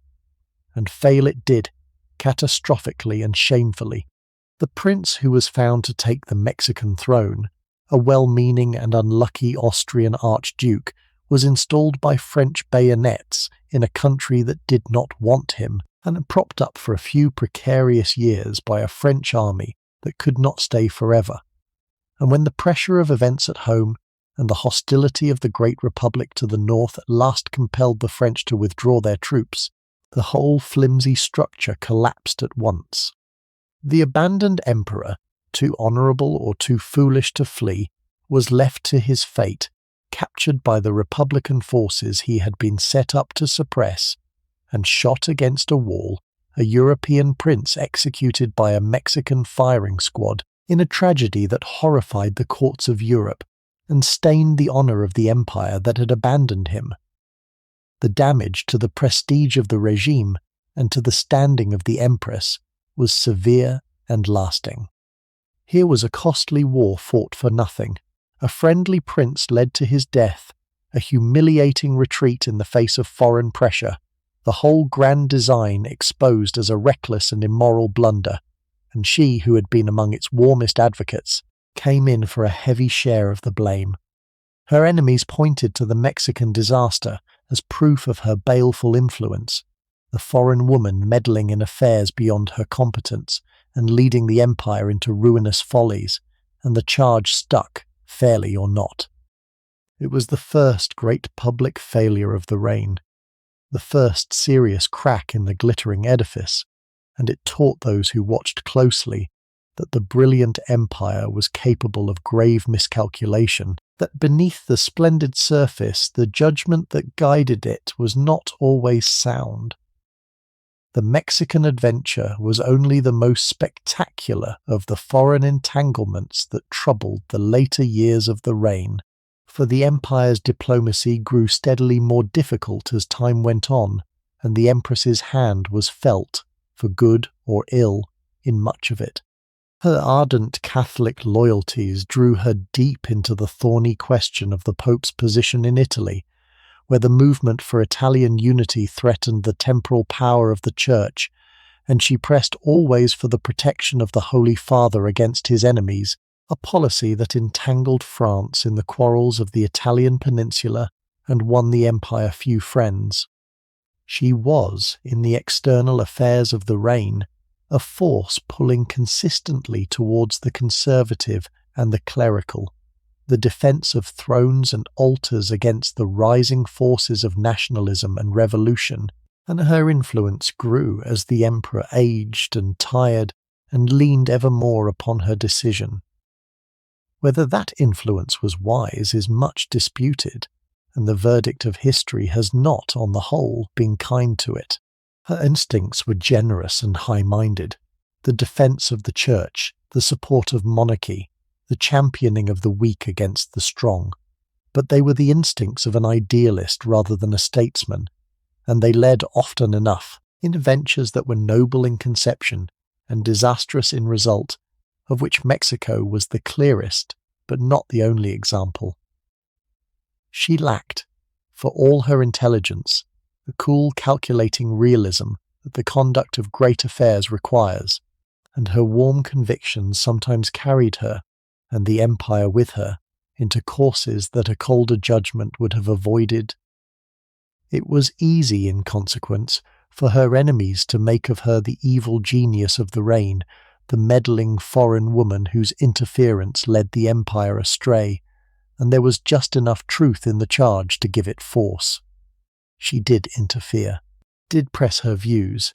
did bear a real share of responsibility for some of the regime's worst mistakes, and yet to lay upon her the whole blame for the failures of the empire, as her enemies did, and as posterity has too often done, is a gross injustice, for the ultimate decisions were her husband's, and the deepest faults of the regime were his and his system's, not hers. She was a convenient scapegoat, the foreign woman on whom a humiliated nation could unload its anger, and the role was thrust upon her with a savage eagerness in the day of disaster. But the historian, weighing her part more coolly, must find her neither the saint her admirers claimed nor the demon her enemies painted,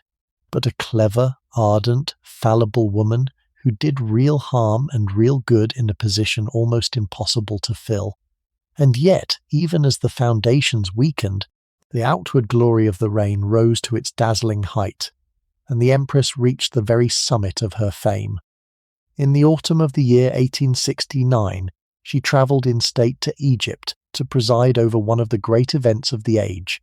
the opening of the canal that had been cut through the desert at Suez to join the Mediterranean to the Red Sea, a triumph of French engineering and ambition. As the guest of honour at the head of a procession of ships passing for the first time through the new waterway, feted by sultans and khedives, watched and reported by the whole world, she stood at the pinnacle of her career, and it was said with justice that in that hour she was the most famous woman alive. She had risen as high as fortune could carry a human being, from the trembling tent in Granada to the head of the world's attention. And the convent girl who had once feared to die unwed now received the homage of kings as the radiant empress of the French.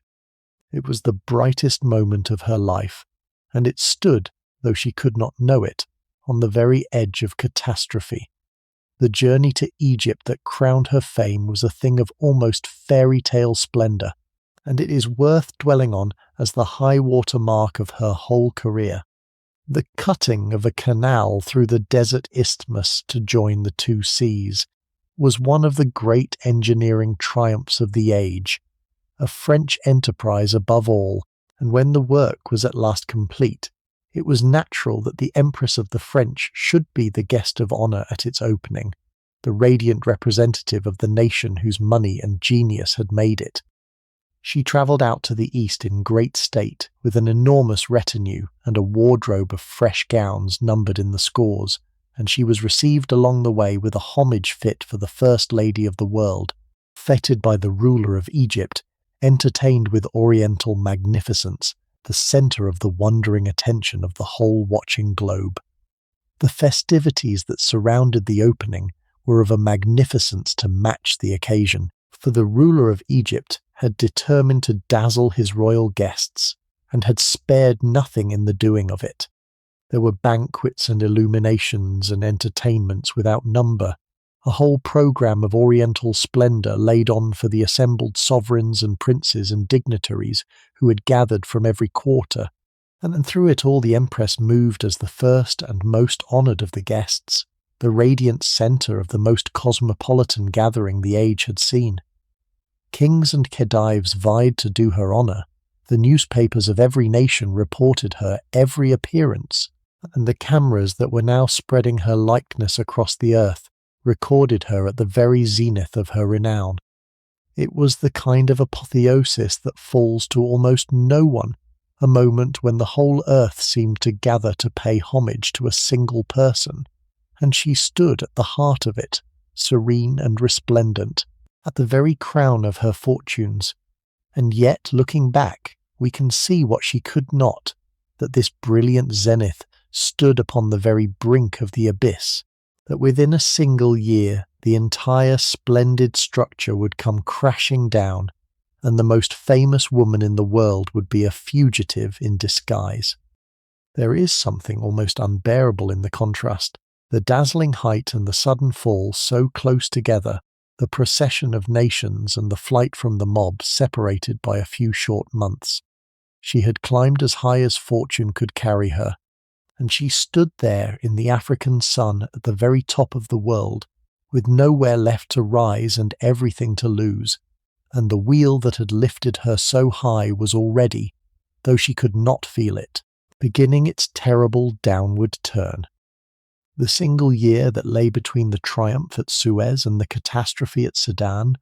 was, by a strange chance, a year in which the empire seemed to many to be entering a new and more hopeful phase, so that the blow, when it fell upon a regime that thought itself reviving rather than dying. For the old authoritarian empire of the early years had been giving way by degrees to a freer and more liberal system, the emperor loosening his grip, granting concessions, allowing a larger liberty to the press and the parliament in the hope of broadening the base of his rule and reconciling his opponents. This experiment in a liberal empire seemed, in the early months of the fatal year, to be succeeding. A great popular vote had endorsed the reformed regime by an overwhelming majority, and there were those who believed that the empire, having weathered its difficulties, was settling into a stable and a liberal maturity that might endure for generations. It was an illusion, as the event would show, but it was a plausible illusion, and had lent to the last months of the empire a deceptive air of recovery and confidence. The regime appeared stronger than it had for years, more popular, more secure, its difficulties behind it and its future bright, and this very confidence, this sense that the worst was over, and the empire firmly established, contributed to the recklessness with which France was allowed to drift towards the war that would destroy her. A government that felt itself secure and popular was the readier to risk a war for the sake of prestige, the surer that it could afford a gamble, and the false dawn of the liberal empire helped in its way to lure the empire to its destruction. So the empire walked towards its doom in a mood not of foreboding but of confidence, its difficulties seemingly mastered, its future seemingly bright, the catastrophe wholly unsuspected by all but a clear-sighted few. She at the head of her brilliant court, fresh from her triumph in the East, presiding over a regime that seemed to be entering a new lease of life, had less reason than ever, in those last bright months, to fear the approaching ruin, And that is the cruelty of her position as we look back upon it,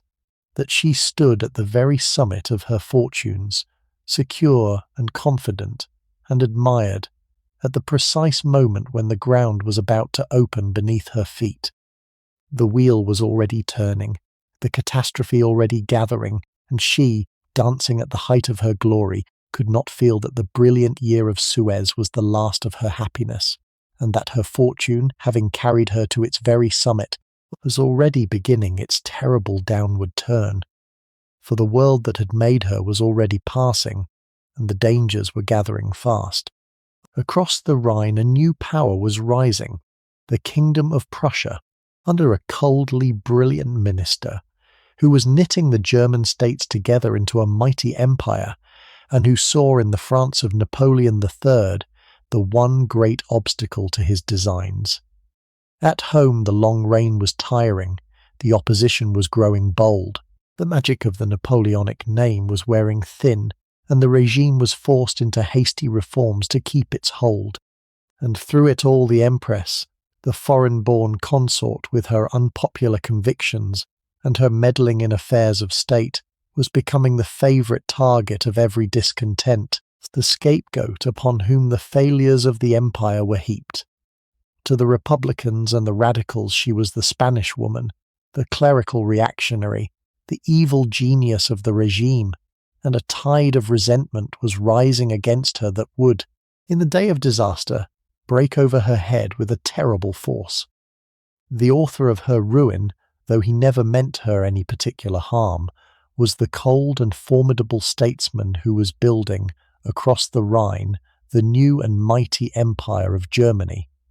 He was a man of genius, ruthless and far-sighted, who had set himself to unite the scattered German states under the leadership of Prussia, and he understood that the one great obstacle in his path was the France of Napoleon III, the proud and jealous power that would never willingly permit a strong united Germany to arise on its border. A war between France and Prussia, he saw, would be the making of German unity, for nothing would bind the German states together so firmly as a common struggle against the old French enemy, and he set himself, with cold deliberation, to bring such a war about, manoeuvring and provoking and waiting for his moment.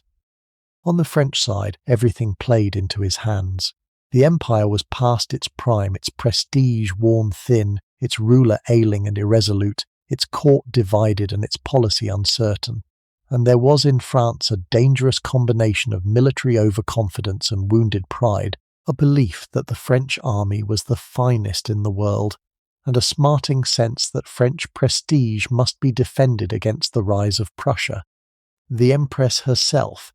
anxious for her son's inheritance, and persuaded that a successful war would restore the fading lustre of the dynasty, is said to have been among those who urged the fatal course, calling it, in a phrase that was thrown back at her bitterly afterward, her own war. Whether she truly bears that heavy responsibility is disputed, but it is certain that she was reckoned among the war party, and certain that the blame, when the disaster came, would fall in large measure upon her. So the trap was laid and the victim walked into it. And in the summer of the fatal year the Prussian statesman engineered a quarrel, baited it with a calculated insult, and watched with satisfaction as the proud and foolish French government, swept along by a wave of bellicose enthusiasm, declared the war that would destroy it. France went to war in a mood of confident exultation, certain of a quick and glorious victory, the crowds cheering in the boulevards, the soldiers marching off as though to a festival, and the cold man across the Rhine, who had drawn them on to their destruction, gathered his armies and prepared to deal the French Empire its death blow. She watched her husband ride off to a war she had helped to bring on, and could not have known that she was looking upon the end of everything, that within weeks the glory would be ashes, and the empire dust and herself a fugitive. But the catastrophe she had so long dreaded was now at last rushing upon her. The mood in which France went to war that summer is one of the saddest things in the whole story. for it was a mood of joyful confidence on the very brink of disaster, a national intoxication that makes the coming ruin the more pitiful. When the quarrel with Prussia was engineered, and the declaration of war went out, Paris erupted not in fear but in celebration, the crowds pouring into the boulevards to cheer, the bands playing, the soldiers marching off to the cheering of the multitudes, as though they were setting out not for a hard and doubtful war, but for a certain and a glorious triumph. There was a universal confidence that the French army was the finest in the world and would make short work of the Prussians, a confidence rooted in the memory of old glories and in a profound ignorance of the strength and the readiness of the enemy. And on that confidence the nation embarked, light-heartedly, upon its own destruction. It was all, of course, a tragic delusion, for the French army that the nation believed invincible was in truth ill-prepared, ill-organized, and ill-led, no match for the disciplined and superbly equipped masses that Germany could put into the field. The confidence was hollow, the preparations inadequate, the plans confused. The cheering crowds were celebrating a victory that existed only in their imaginations, and the soldiers who marched off so gaily were marching all unknowing to defeat and captivity and death. Rarely has the gap between a nation's expectations and the reality awaiting it been so wide or so cruelly exposed, and rarely has confidence been so swiftly and so completely punished as the confidence of France in that fatal summer. The Empress, who is said to have been among those who welcomed the war, shared in the general confidence, and would share too in the general awakening, and the role she is supposed to have played in urging the fatal course would be remembered against her with a peculiar bitterness when the confidence turned to catastrophe. Whether she truly deserved the blame that was heaped upon her is doubtful, for the decision for war was not hers alone, and the responsibility was spread far wider than her enemies allowed. But she was the foreign empress, the convenient scapegoat, and when the cheering turned to mourning, the nation would look for someone to blame and find her ready to hand. She had welcomed perhaps a war she thought would secure her son's inheritance, and the war would instead destroy her son's inheritance and her own throne, and very nearly her life. And so the catastrophe she had so long dreaded, the fulfillment of the dark foreboding that had shadowed all her glory, was now at last rushing upon her. The disaster, when it came with appalling speed. In the summer of the year 1870, through a tangle of pride and miscalculation and the cold provocations of the Prussian minister, France was manoeuvred into declaring war upon Prussia,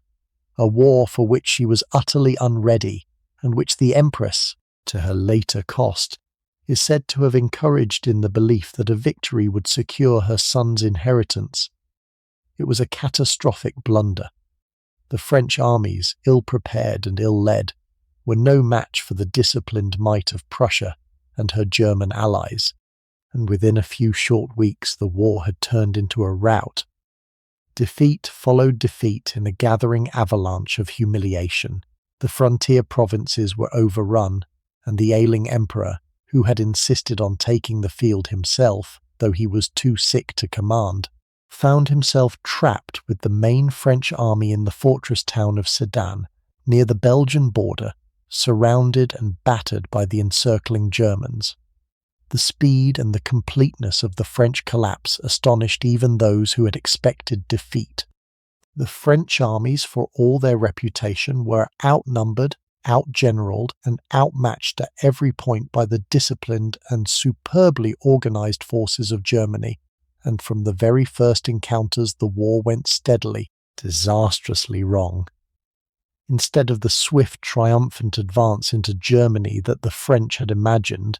there came a series of bloody defeats on French soil, the armies driven back and divided and surrounded, the frontier provinces overrun, the whole grand machine of the empire's military pride breaking down in confusion and disaster. Week by week through that dreadful summer the news grew worse, the defeats more crushing, the situation more hopeless, until it became clear that France faced not merely a setback, but a catastrophe of the first magnitude. Through it all, the Empress, left in Paris as regent while her husband took the field, held the government together as best she could, and faced the mounting disaster with the courage that never failed her. It was a cruel position, for she had the responsibility without the means, was charged with holding the capital and the country steady while the armies crumbled and the bad news poured in, and the opposition, scenting the regime's mortal weakness, grew daily bolder and more menacing.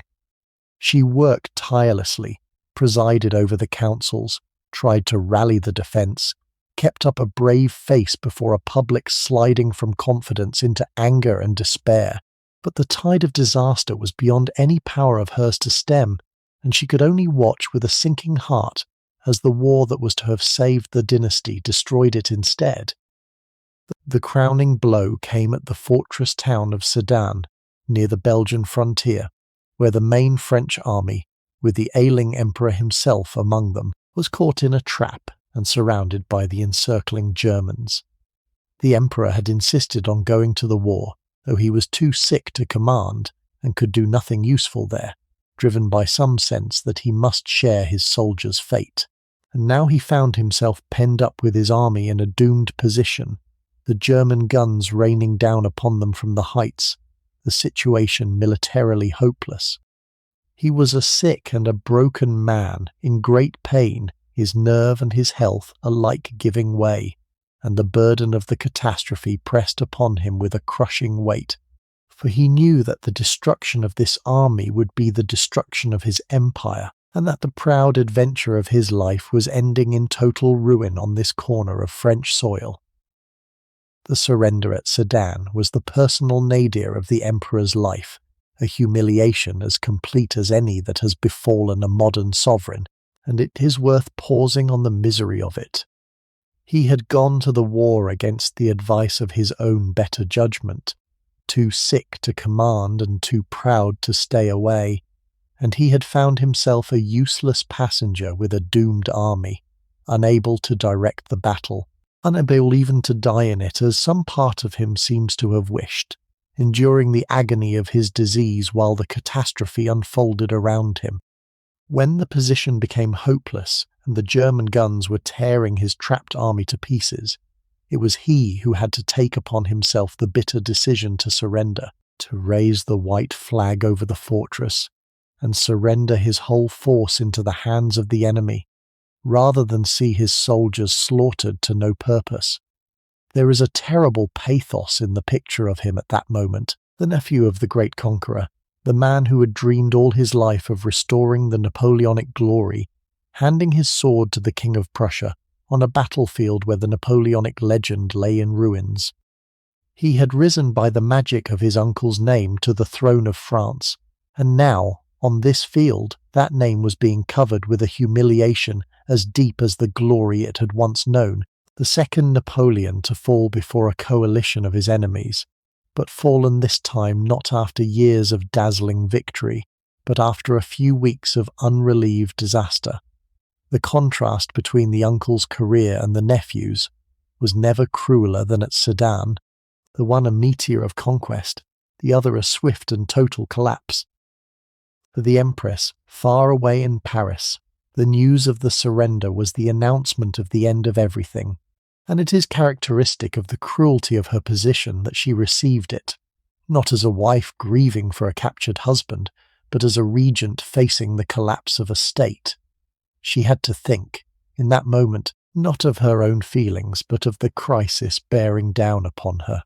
the fall of the government, the fury of the city, the danger to her own person. The luxury of private grief was denied her by the public catastrophe that the surrender had unleashed. Her husband was a prisoner, her army destroyed, her empire doomed, and she alone in the great palace at the centre of a hostile capital, with the whole weight of the disaster descending upon her at once, and she had to meet it, not with the tears of a wife, but with the hard decisions of a sovereign in the hour of ruin. There, at the beginning of September, the end came. Rather than see his army slaughtered to no purpose, the emperor surrendered, giving himself up with his whole force into the hands of the Prussians, and the news of the catastrophe, the capture of the sovereign and the destruction of the army, raced back to Paris and fell upon the capital like a thunderbolt. The Empress, who had been left in Paris as regent to hold the government together, while her husband was at the front, learned that her army was destroyed, her husband a prisoner, and her throne, in an instant, doomed. The brilliant empire of the boulevards and the ballrooms, the empire of crinolines and canals and candlelit galleries, was finished, swept away in a few weeks of military disaster, and the woman who had reigned over its glory now faced, alone in the great palace of the Tuileries, the wreck of everything she had built, and the fury of a city turning against her. The days that followed the news of Sedan were the worst of her life until then, and she met them alone, in the great empty palace, with a courage that even her enemies could not deny. The emperor was a prisoner. The army was destroyed. The empire she had reigned over for 17 years was collapsing about her hour by hour, and she, the foreign empress whom so many had always hated, was left to face the wreck in the capital that was turning, before her eyes, into a hostile and dangerous place. The ministers fell away, the deputies turned against the dynasty, the crowds gathered in the streets crying for the Republic, and the great palace of the Tuileries, so lately the glittering heart of the empire, stood almost deserted around its solitary mistress, the servants slipping away, the loyal few urging flight, the mob drawing nearer with every hour.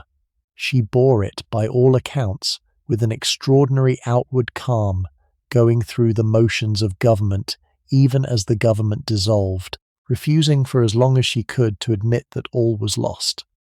There was a terrible isolation in her position, the Empress alone amid the ruin of her world, betrayed and abandoned and hated, with her husband a captive far away, and her son got out of danger, and her own fate hanging by a thread. The very people who had bowed before her in her splendour now reviled her, the foreign woman, the Spanish woman, the evil genius of the empire, on whom a frightened and humiliated nation was eager to lay the blame for its disasters, and she knew, as the hours passed and the mob came closer, that her own life might soon be in danger, that the fate of Marie Antoinette, which she had brooded on so long, might be about to overtake her in earnest. Yet even in that extremity her thoughts were not all for herself, for what chiefly concerned her, in those last hours in the doomed palace, was that the crisis should be got through without bloodshed, that whatever became of her, no lives should be lost in a vain attempt to save her throne. She had loved the splendour and the power, had clung perhaps too long to both, but now that the end was upon her, she showed a largeness of spirit that rose above her own ruin, thinking of France and of her son, and of the avoidance of useless slaughter rather than of her crown. It was in this spirit, when the question was finally forced upon her, that she would make the decision that does her the most lasting honour, the decision to let the empire fall rather than shed a drop of blood to hold it, and to seek her own safety, at the last, not in resistance, but in flight.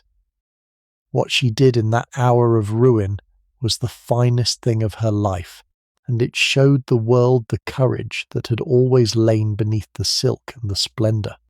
As the news of Sedan broke, Paris rose, the crowds poured into the streets, and the cry went up for the fall of the empire and the proclamation of a republic,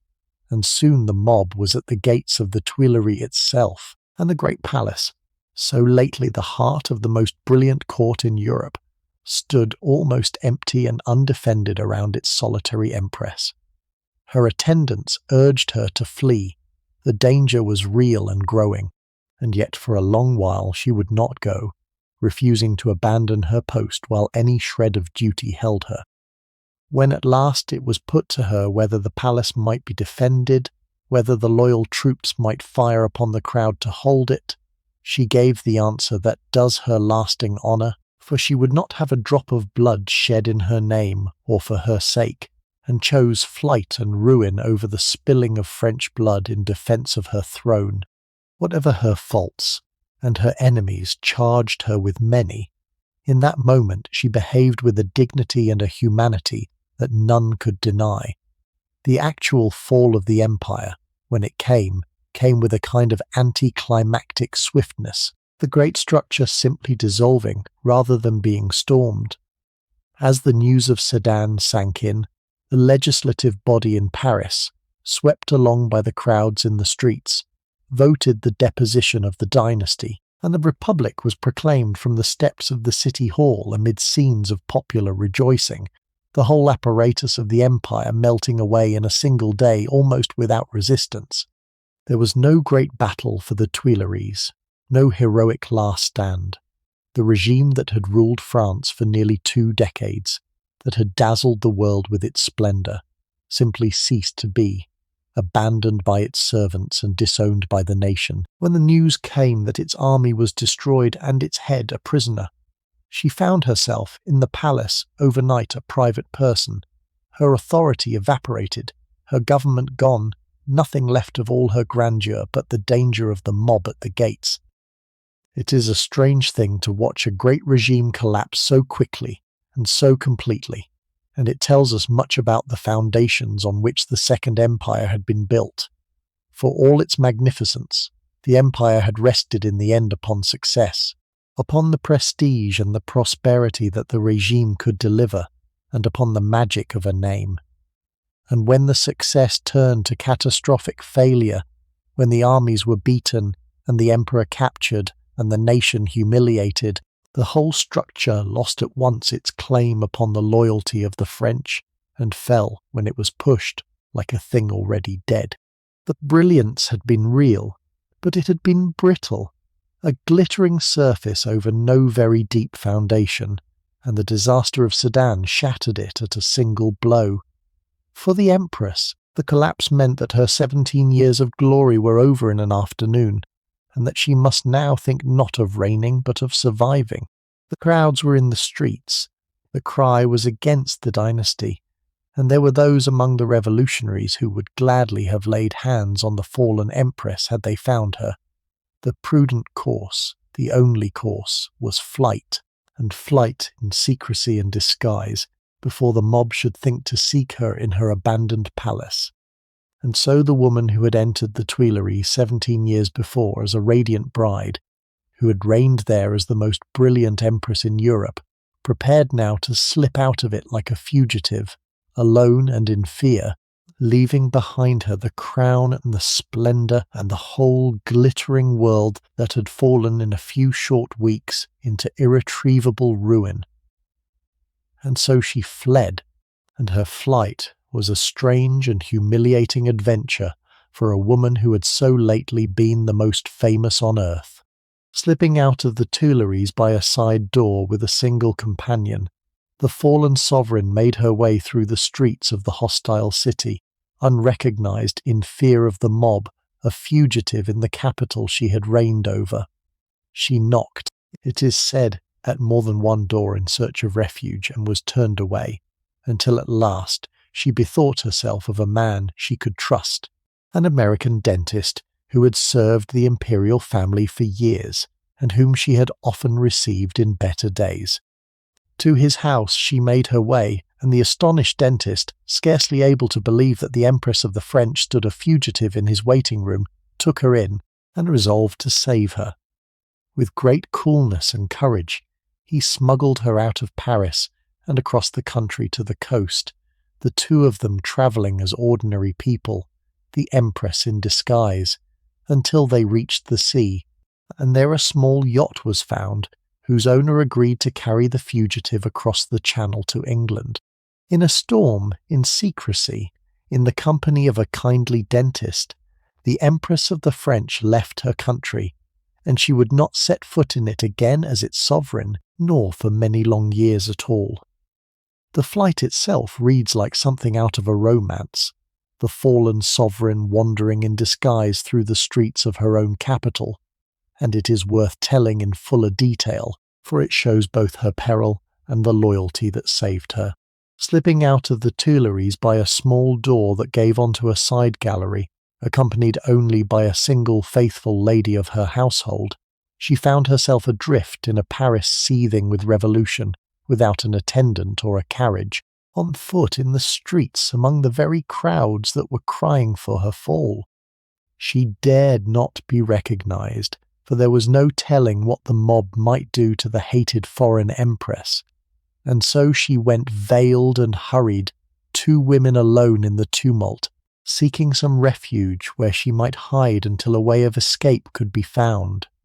She knocked, the story goes, at the doors of more than one person she had thought she might trust, and discovered them closed against her, for it was a dangerous thing in those hours to shelter the fallen empress, and not everyone she had counted on had the courage for it. At last she bethought herself of a man outside the world of politics altogether, an American dentist long settled in Paris, who had attended the imperial family for years, and whom she had always found honest and devoted, and to his house she made her way, and presented herself to his utter astonishment, a fugitive seeking shelter. He did not fail her. Grasping at once the danger and the duty, he took the 2 women in, hid them, and resolved to get the Empress safely out of France, whatever the risk to himself. What followed was a journey of several days, conducted with great nerve and great good luck, across a country in turmoil to the safety of the coast. The dentist procured a carriage, and the little party set off, their charge passing as an invalid lady being taken to the sea for her health through towns full of soldiers and excited crowds in constant fear of recognition, keeping up the pretense mile after anxious mile. They reached at last a port on the northern coast, and there, after some difficulty, found an Englishman with a small yacht who agreed to carry the fugitive across the channel, and so, in foul weather and in secrecy, the Empress of the French was taken off the soil of France and borne away across a stormy sea to England, to exile, and to the long sad remainder of her life.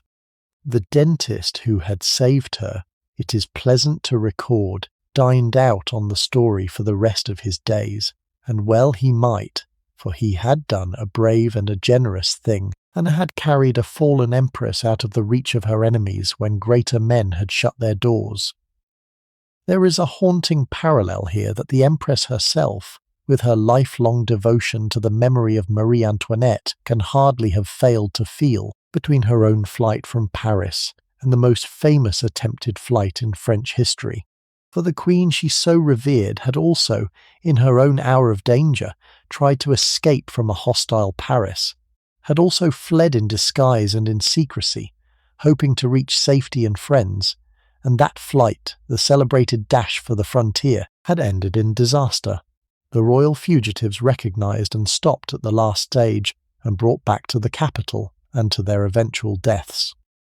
The shadow of that failed escape, which had sealed the doom of the monarchy, must have hung over Eugénie as she made her own furtive way through the streets, the same dread of recognition, the same desperate stakes, the same flight of a hated foreign-born consort from a city turned against her. But where Marie Antoinette's flight had failed and doomed her, Eugénie succeeded and saved her, and in that difference lay the divergence of their 2 fates.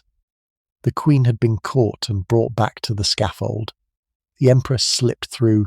reached the coast, crossed the sea, and lived. It was a narrow thing, dependent on luck and on the loyalty of a few, and it might easily have gone the other way. Had she been recognized, had the dentist failed her, had the yacht not been found, her story might have ended as her predecessors did, in a return to a vengeful Paris and a tragic death. But fortune, which had taken so much from her, granted her this, that her flight should succeed where the queen's had failed, and so she was spared the scaffold and handed instead the long sentence of survival. It is one of the curious symmetries of history, this echo across 80 years between the two foreign-born consorts and their two flights from Paris, the one ending in capture and death, the other in escape and exile. Eugénie had spent her reign brooding on the parallel between herself and Marie Antoinette, had half expected to share the Queen's fate, and in the great crisis the parallel held up to a point, and then broke, the two stories running together through danger and flight, and then diverging at the last, the one to the guillotine, and the other to 50 years of mourning in a foreign land. Which was the heavier fate, the swift death or the long survival? She herself, in the depth of her later grief, may sometimes have wondered, but the divergence was real, and it spared her, whatever else it laid upon her, the bloody end she had so long and so fearfully foreseen. She came ashore in England a fallen woman in every sense but the moral one, an empress without an empire, a wife whose husband was a prisoner, a mother whose son's inheritance had been swept away. After a brief stay, she settled at a country house called Camden Place, in the village of Chislehurst in Kent, a comfortable but modest dwelling that became the seat of the exiled imperial family, and there, in the green quiet of the English countryside, the woman who had ruled over the Tuileries took up the strange new life of a refugee. Her son, the young Prince Imperial, had been got safely out of France and joined her there. And in time, when the war was over and the peace was signed, her husband too was released from his captivity in Germany and came to share the exile, so that the family was reunited at last, not in a palace, but in a borrowed house in a foreign land. It was a bitter reversal, the fall from the dazzling height of Suez to the quiet of an English village, but there was in it too a kind of mercy, for the three of them were together and safe, and the Empress, stripped of her grandeur, found in the modest domesticity of exile a peace she had perhaps never known amid the glories of her reign. The England that received her was, by a strange turn, the same country in which her husband had spent his own years of exile before his rise, and it proved a kind and a hospitable refuge to the fallen imperial family. They settled, as we have seen, at a country house in Kent, a comfortable place of no great grandeur set in pleasant grounds, and there they gathered the remnants of their world about them, the faithful few who had followed them into exile, and took up the muted life of royal refugees. It was a vast descent, from the Tuileries to a villa in the English countryside, from the command of a great empire to the status of interesting foreigners politely received by English society, and yet there was a sweetness in it too, a release from the killing strain of the great position, a chance at the simple domestic happiness that the grandeur had never allowed. The kindness of the old Queen of England did much to ease the bitterness of their fall, for she received the fallen sovereigns with a warm and unaffected sympathy, visited them, befriended them, and extended to them throughout their exile a steady and generous regard. There grew up between the two women, the reigning queen and the fallen empress, a real and lasting friendship, founded on mutual respect and on the freemasonry of royalty, and deepened, in time, by the shared experience of widowhood and of the loss of those they loved. The Queen's friendship was worth much to the exiles, lending them countenance and protection, easing their path in their adopted country, and it was a friendship that endured to the end, one of the few bright threads in the dark web of the Empress's later years. For a brief while, in that English exile, the imperial family knew something like ordinary domestic peace. The Emperor, released at last from his German captivity, came to join his wife and son, and the three of them were together, safe out of the storm, living quietly in their English retreat. And there was in this reunion, for all that it took place amid the ruin of their fortunes, a genuine happiness, the happiness of a family that had come through great dangers and found itself, against the odds, together and at rest. The Empress, stripped of her crown and her court, discovered in this quiet domestic life a contentment that the dazzling years had somehow withheld, and if the story could have stopped there, in the modest peace of that Kentish house, it would have been a gentler tale. But it could not stop there, for the shadows were already gathering, and the brief peace of the exile was about to give way to the first of the two great blows that would fall upon her in her ruin. The little court that gathered about the fallen family in their English exile was a strange and a touching thing, a miniature of vanished grandeur set down in the green quiet of the Kentish countryside. The faithful had followed their sovereigns into exile, the loyal servants and the devoted adherents, who could not bring themselves to abandon the fallen cause, and they kept up about the exiled household, the forms and the courtesies of the imperial court, the bows and the titles and the etiquette, as though the empire still stood and the throne were merely in abeyance. It was a court without a country, a government without a state, a glittering ghost of the vanished splendour,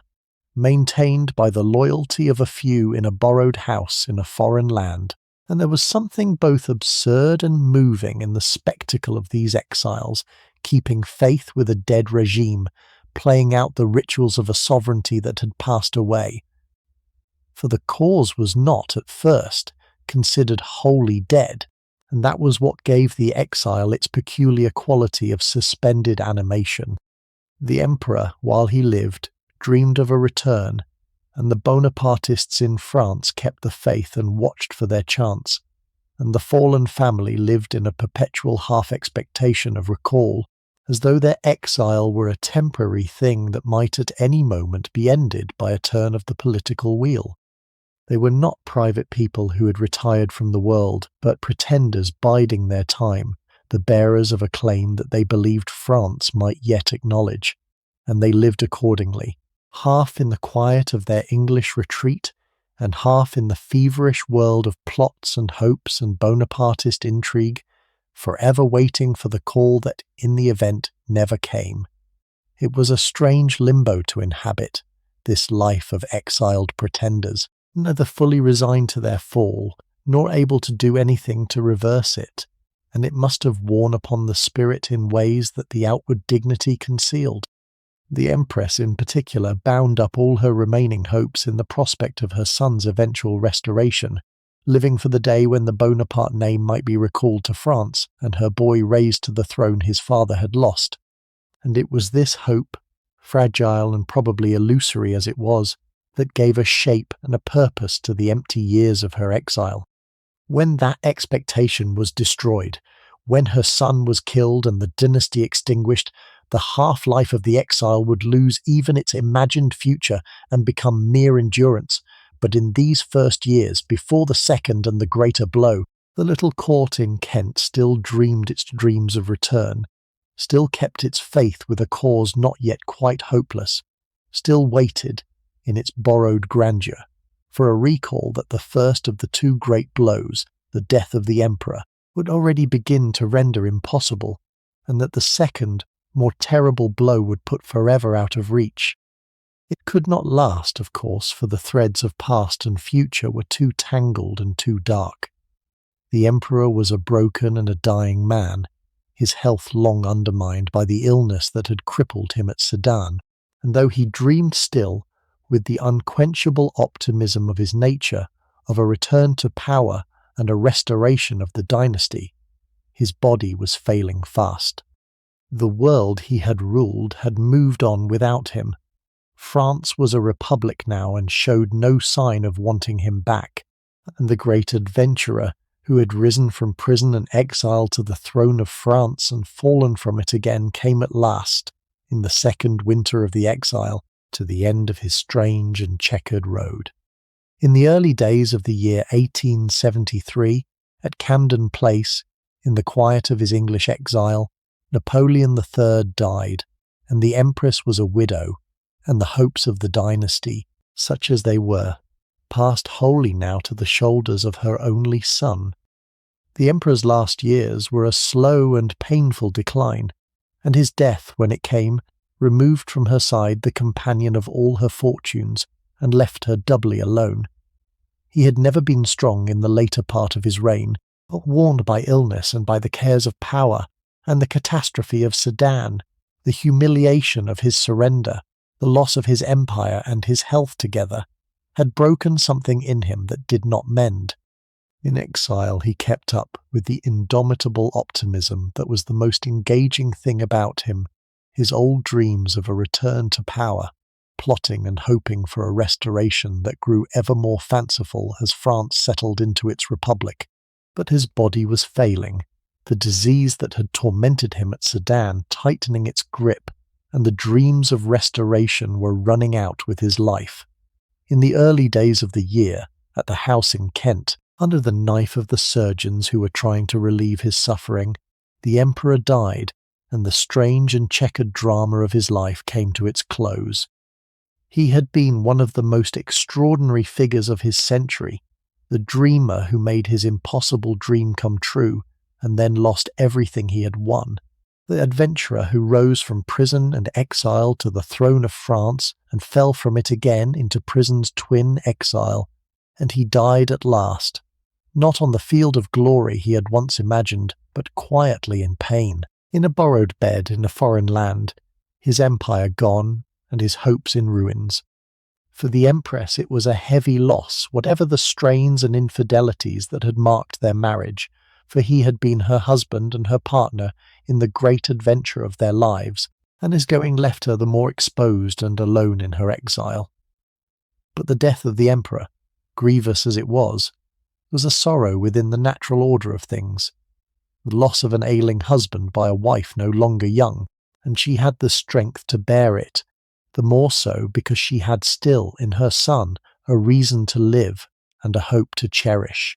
For with the emperor's death, the whole future of the dynasty, and the whole focus of the empress's love and ambition passed to the young Prince Imperial, now in the eyes of the faithful the rightful heir to the imperial throne, the bearer of all the Bonapartist hopes. The widow turned to her son with a love grown fiercer for being now her only object, pouring into him the undivided force of her ardent nature, living for him, planning for him, dreaming of the day when he might be called to restore the fallen empire. And so it was that the loss of the husband, hard as it was, only bound her the more closely and the more dangerously to the son whose loss would, in a few short years, all but destroy her. The young Prince Imperial was now the entire focus of her life and the whole of her hope.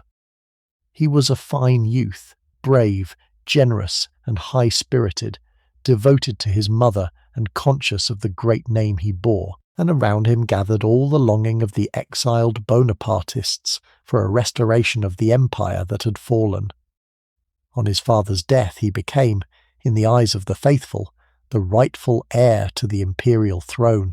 the fourth of his line, the living promise that the dynasty might one day be recalled to France. And his mother, who had lost her throne and her husband, poured into this beloved son all the fierce protective love of a nature that had now only one thing left to cherish. He had been educated in England,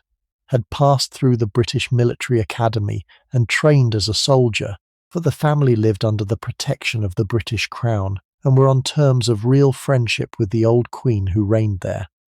And it was this military training and the restless desire of a young man to prove himself worthy of his name that would lead by a cruel road to the final and most shattering of all his mother's sorrows.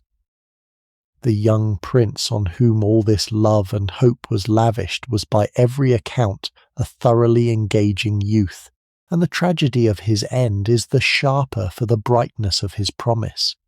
He had grown up partly in the splendour of the imperial court, and partly in the quiet of the English exile,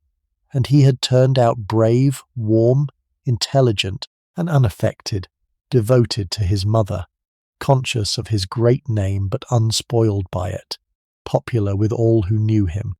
In England he had thrown himself into his adopted country's life with a good grace, had passed through the British Military Academy with credit, and had made himself genuinely liked among his fellow cadets and officers, a foreign prince who bore his strange position with modesty and good humour.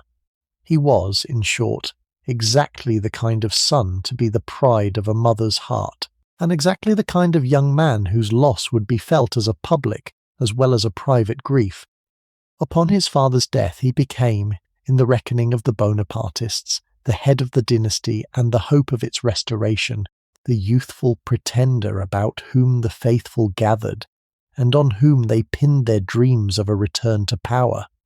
It was a heavy inheritance for a youth, this burden of a fallen dynasty's hopes, and he felt it keenly, felt that he must prove himself worthy of his name and his cause, must show the world that he was no mere exile but a man of courage and capacity fit to lead.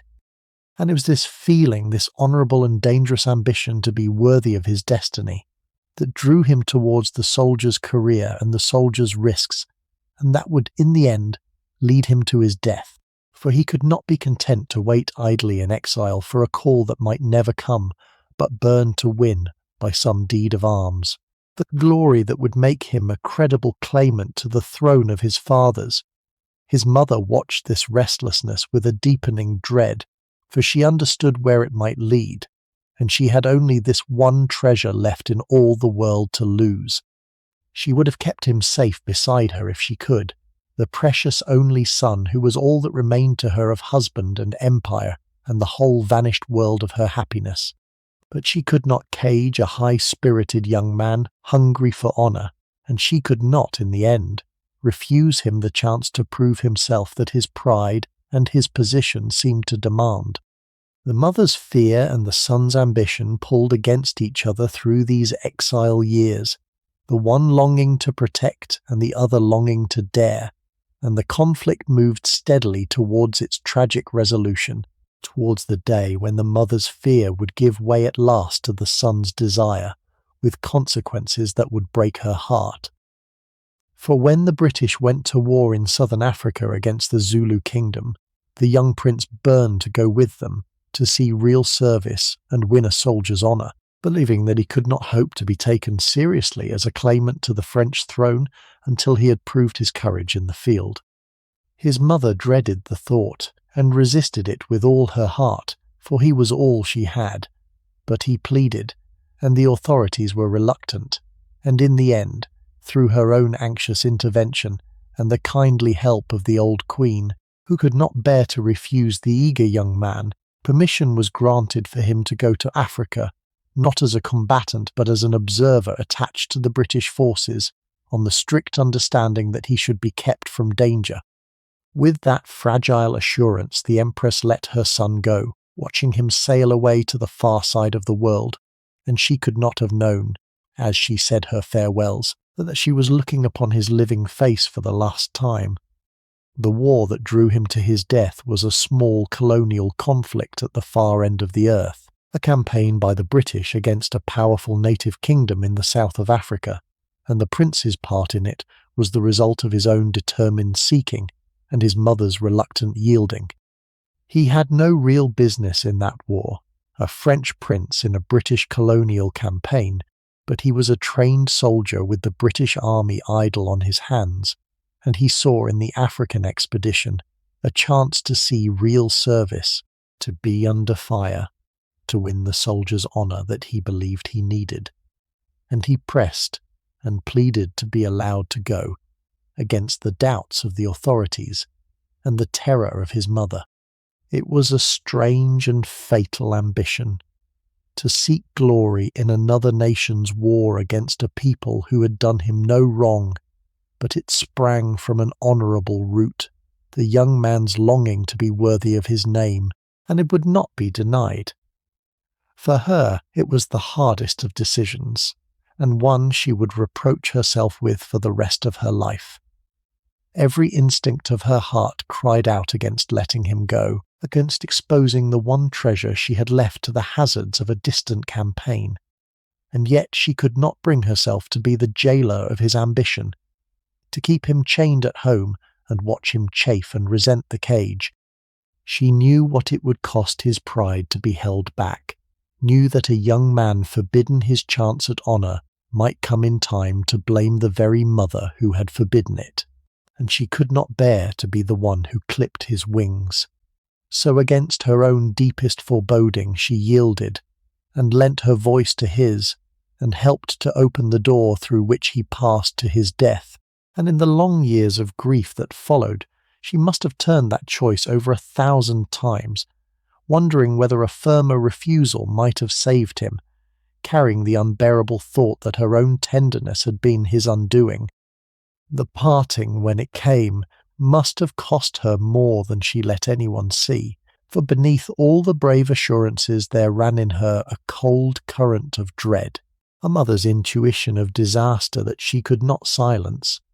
She saw him off with what composure she could muster, the beloved son in his soldier's uniform setting out so eagerly upon his great adventure, full of life and hope and the longing to prove himself. And as she watched him go, smiling and waving and confident of his return, she was looking, though she could not know it with her mind however much her heart may have feared it, upon his living face for the last time. He sailed away into the southern summer, and the months passed, and the letters came, full of the cheerful trivialities of campaign life,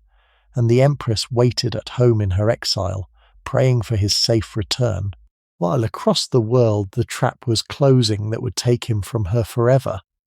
In the African summer of the year 1879, the blow fell. The young prince, chafing at the safe and inactive role assigned to him, had contrived to join a small party riding out to reconnoitre the country ahead of the army, and the little group, dismounted and off their guard in a deserted native homestead, was surprised by a band of Zulu warriors who came upon them suddenly out of the long grass. In the scramble to mount and flee, something went wrong with the prince's saddle, a strap or a holster giving way, as he tried to swing himself up so that his frightened horse bolted without him and left him alone and on foot before the oncoming enemy. He did not run, or could not. He turned and fought where he stood, with the courage of his blood, and there, far from France and far from the mother who adored him, the last hope of the House of Bonaparte, was cut down and killed, a young man of 23, pierced through and through in a nameless skirmish in a war that was not his own. What made the loss the more bitter was the storm of recrimination that followed it, for such a death cried out for someone to blame. The officer who had commanded the little party, and who had ridden clear and survived while the prince was killed, was put on trial by the army for his conduct, accused of having abandoned his charge in the moment of peril, and the painful affair was raked over in public, every detail of the disaster exposed and disputed, the question of who had failed the prince argued back and forth before the watching world. To his mother, following it all from England, the controversy can have brought no comfort, for no apportioning of blame could give her back her son, and the spectacle of soldiers and officials wrangling over the circumstances of his end only prolonged and sharpened her agony. The plain truth was that he should never have been there at all, that a chain of choices, each defensible in itself, had led an heir of France to die uselessly in a quarrel that was none of his, and no court of inquiry could undo that, or lift from those who had let him go the weight of what had come of it. What followed was brief and brave and terrible. Abandoned by his horse cut off from his fleeing companions, the young prince turned to face his attackers and fought them on foot with such weapons as he had, selling his life as dearly as he could in the few moments left to him. And there, overwhelmed by numbers, far from France and far from his mother, the last hope of the House of Bonaparte was struck down and killed, his body pierced through and through, in a corner of a foreign battlefield, in a war that had nothing to do with him or his. He was 23 years old, the cherished only son, the bearer of a mighty name, the hope of a dynasty, and the whole love of his mother's life, and he died in a meaningless skirmish in the African grass, for a cause that was not his, in a manner that turned upon the breaking of a strap. When the news made its way back across the world to England, it fell upon his mother with a force that nearly killed her, and upon the watching public with the shock of a great and tragic event. For the death of the young prince was not only a mother's private agony, but the end of a dynasty and the close of a chapter of history, the final extinction of the Napoleonic hope, and it sent a wave of grief and horror across Europe. The body was brought home with all honour, and was buried amid scenes of extraordinary public mourning, with the old Queen of England herself in attendance, and the great of the land following the coffin, a vast and solemn ceremony for the young foreign prince who had died in Britain's service. But the Empress, prostrate with a grief beyond the reach of ceremony, was not there to see it, for she had been struck down by a sorrow that no public honours could touch, and lay in her darkened house beyond comforting, contemplating the ruin of the last and dearest of all her hopes. When the dreadful news reached England, and was brought at last to his mother, it very nearly destroyed her. To lose her throne had been hard, and to lose her husband harder, but to lose this beloved only son, the last treasure of her life, and the last hope of her house, struck deeper than any sorrow that had gone before. The grief of the Empress was terrible to witness, a desolation beyond comforting, for with the death of her son everything was ended, the dynasty extinguished, the future emptied, the long bright dream of the Bonaparte restoration finished forever in the grass of a far country. She had risen from a tent in an earthquake to the head of the world's attention, and fallen from it again, had lost her crown, and her country and her husband, and now, in this last and cruelest stroke, she had lost her child as well, and there was nothing left to lose. The most famous woman in the world had become the most bereaved, and the parallel with the doomed queen she had so long brooded upon was complete, save that Eugénie was not granted the swift mercy of the scaffold, but condemned instead to live. The completeness of her desolation, after her son was gone, is something that needs to be dwelt on, for it was a grief of a peculiarly total kind. Most of those who suffer a great bereavement have something left to them, some other love or duty or hope to which they can turn, some remnant of a life to be rebuilt. But Eugénie, when her son was killed, had nothing. Her throne was gone, swept away years before. Her country was lost to her, a republic that did not want her. Her husband was dead, and now her only child, the last love and the last hope of her life, the one being for whom she had still found it worth living, was taken from her too, cut down in the African grass. There was nothing left to lose, because there remained in truth no one at all, no person to cherish, no cause to serve, no future to imagine, only the empty years stretching ahead and the unbearable freight of memory.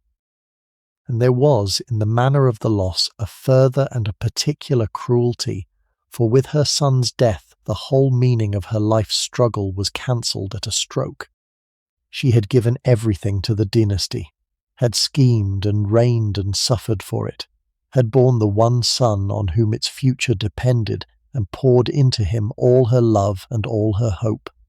And now, in a meaningless skirmish, in a war that was not even his, the dynasty was simply extinguished, the line ended. The whole great Bonaparte adventure brought to nothing in the body of a young man dead at 23. All the splendour and the striving, the throne and the empire and the long fierce ambition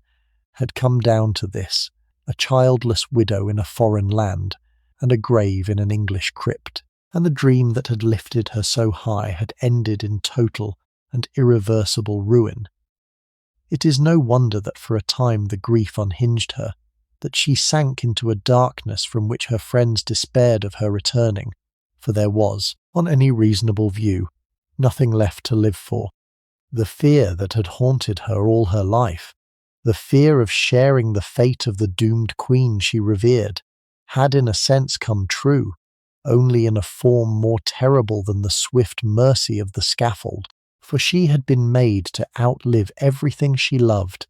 to survive the ruin of all her hopes, and to carry the whole weight of that survival, alone, into an old age that stretched unimaginably before her. She had been spared the executioner's blade that had ended Marie Antoinette, but she had been handed in its place the harder sentence of a long life emptied of everything that had given it meaning, condemned, as she herself said, not to die, but live. What she did with her grief, in the end, was to turn it into a kind of long devotion, a lifelong keeping of faith with the dead. In the year after her son's death, though she was a woman past 50 and broken with sorrow, she made an extraordinary pilgrimage to the far place where he had fallen, travelling across the world to southern Africa, to stand upon the very spot where his life had ended, to see the ground, to spend a night in vigil where he had died, and had come away with the bitter consolation of having been there. And on her return she set herself the task that would occupy the long remainder of her days, the raising of a worthy resting place for the husband and the son she had lost. She bought an estate at Farnborough, in the county of Hampshire, and there she built a great abbey church, with a community of monks to pray for the souls of her dead, and in its crypt she laid the bodies of the Emperor and the Prince Imperial, so that the last two princes of the Bonaparte line should rest together in the soil of the country that had given her shelter. From that day forward she dressed in black, and lived for the memory of her dead, the widowed and childless guardian of a vanished empire, the keeper of its flame. And the pilgrimage she made to the place of her son's death is one of the most moving episodes of her whole long life, a journey undertaken in the depth of her grief, and at no small risk to a woman of her years. Not content to mourn him from afar, she resolved to travel to the far country where he had fallen, to see with her own eyes the ground on which he had died, and in the year after his death she set out, a sorrowing woman past 50, on the long sea voyage to the south of Africa. She made her way at last to the lonely spot in the wild country where the thing had happened, the deserted place among the tall grass where her son had turned to face his enemies, and there she stayed, and kept her vigil, passing the night of the anniversary alone upon the very ground where he had been killed, that she might be as near to him as the living can come to the dead. It is a picture that stays in the mind, the fallen empress keeping her lonely watch in the African darkness on the spot where her hopes had ended, and it tells us much about the depth and the steadfastness of her nature. She came away from that vigil with the bitter consolation of having been there, of having stood where he had stood and seen what he had seen at the last, and she carried that hard comfort home with her to England, to the long task of mourning that would fill the rest of her days. There was nothing left now to live for in the ordinary sense, no throne to recover, no dynasty to continue, no beloved to cherish. There was only the keeping of faith with the dead, and to that she now devoted herself with the whole force of a nature that had always done everything wholeheartedly. The abbey she raised over them was a thing of real beauty and strangeness, a fragment of imperial France set down in the quiet of the English countryside. She built it in the rich manner of the French Renaissance, a soaring church with a great dome and an elaborate vault below, utterly unlike the modest parish churches around it, an exotic and magnificent intrusion of continental splendour into a corner of southern England. She brought over a small community of monks to serve it, and endowed them to keep up, without ceasing, the round of prayer and remembrance for the souls she had placed in their care, so that in an English field the old observances of Catholic and imperial France were maintained, year upon year, for the repose of a fallen house. It was a chantry in the old and exact sense, a place founded that prayers might be said forever for the dead, and it stands to this day as the strangest of monuments, a little piece of vanished imperial France preserved in exile, the sepulchre of a dynasty that had ruled in Paris and come at the last to rest in Hampshire. And then, having lost everything, she lived on and on for an astonishing length of years. The woman who had been born in 1826 in the age of sailing ships and candlelight, in the lifetime of men who remembered the first Napoleon, lived down through the whole of the 19th century and on into the 20th, into the age of the motor car and the aeroplane and the telephone, surviving decade after decade as the world she had known receded ever further into the past. She kept her house at Farnborough and a villa in the south of France, and she travelled, and she received the great and the royal of Europe, who came to pay their respects to the legendary survivor of a vanished age, and she remained, to the end, sharp, dignified, and indomitable, her mind clear and her spirit unbroken beneath the weight of all she had suffered. She had been the close friend of the old Queen of England, and she lived to be the friend of that Queen's children and grandchildren. She had known the world of the 1840s, and she survived to see that of the 1910s. She was a living relic of a lost age, a bridge across nearly a century of history, the last survivor of the dazzling imperial order that had died at Sedan. The long years of her widowhood settled into a pattern of dignified and melancholy retirement, divided between her house in England and a villa she kept in the soft climate of the south of France. On the shore of the Mediterranean, she had crossed in her flight.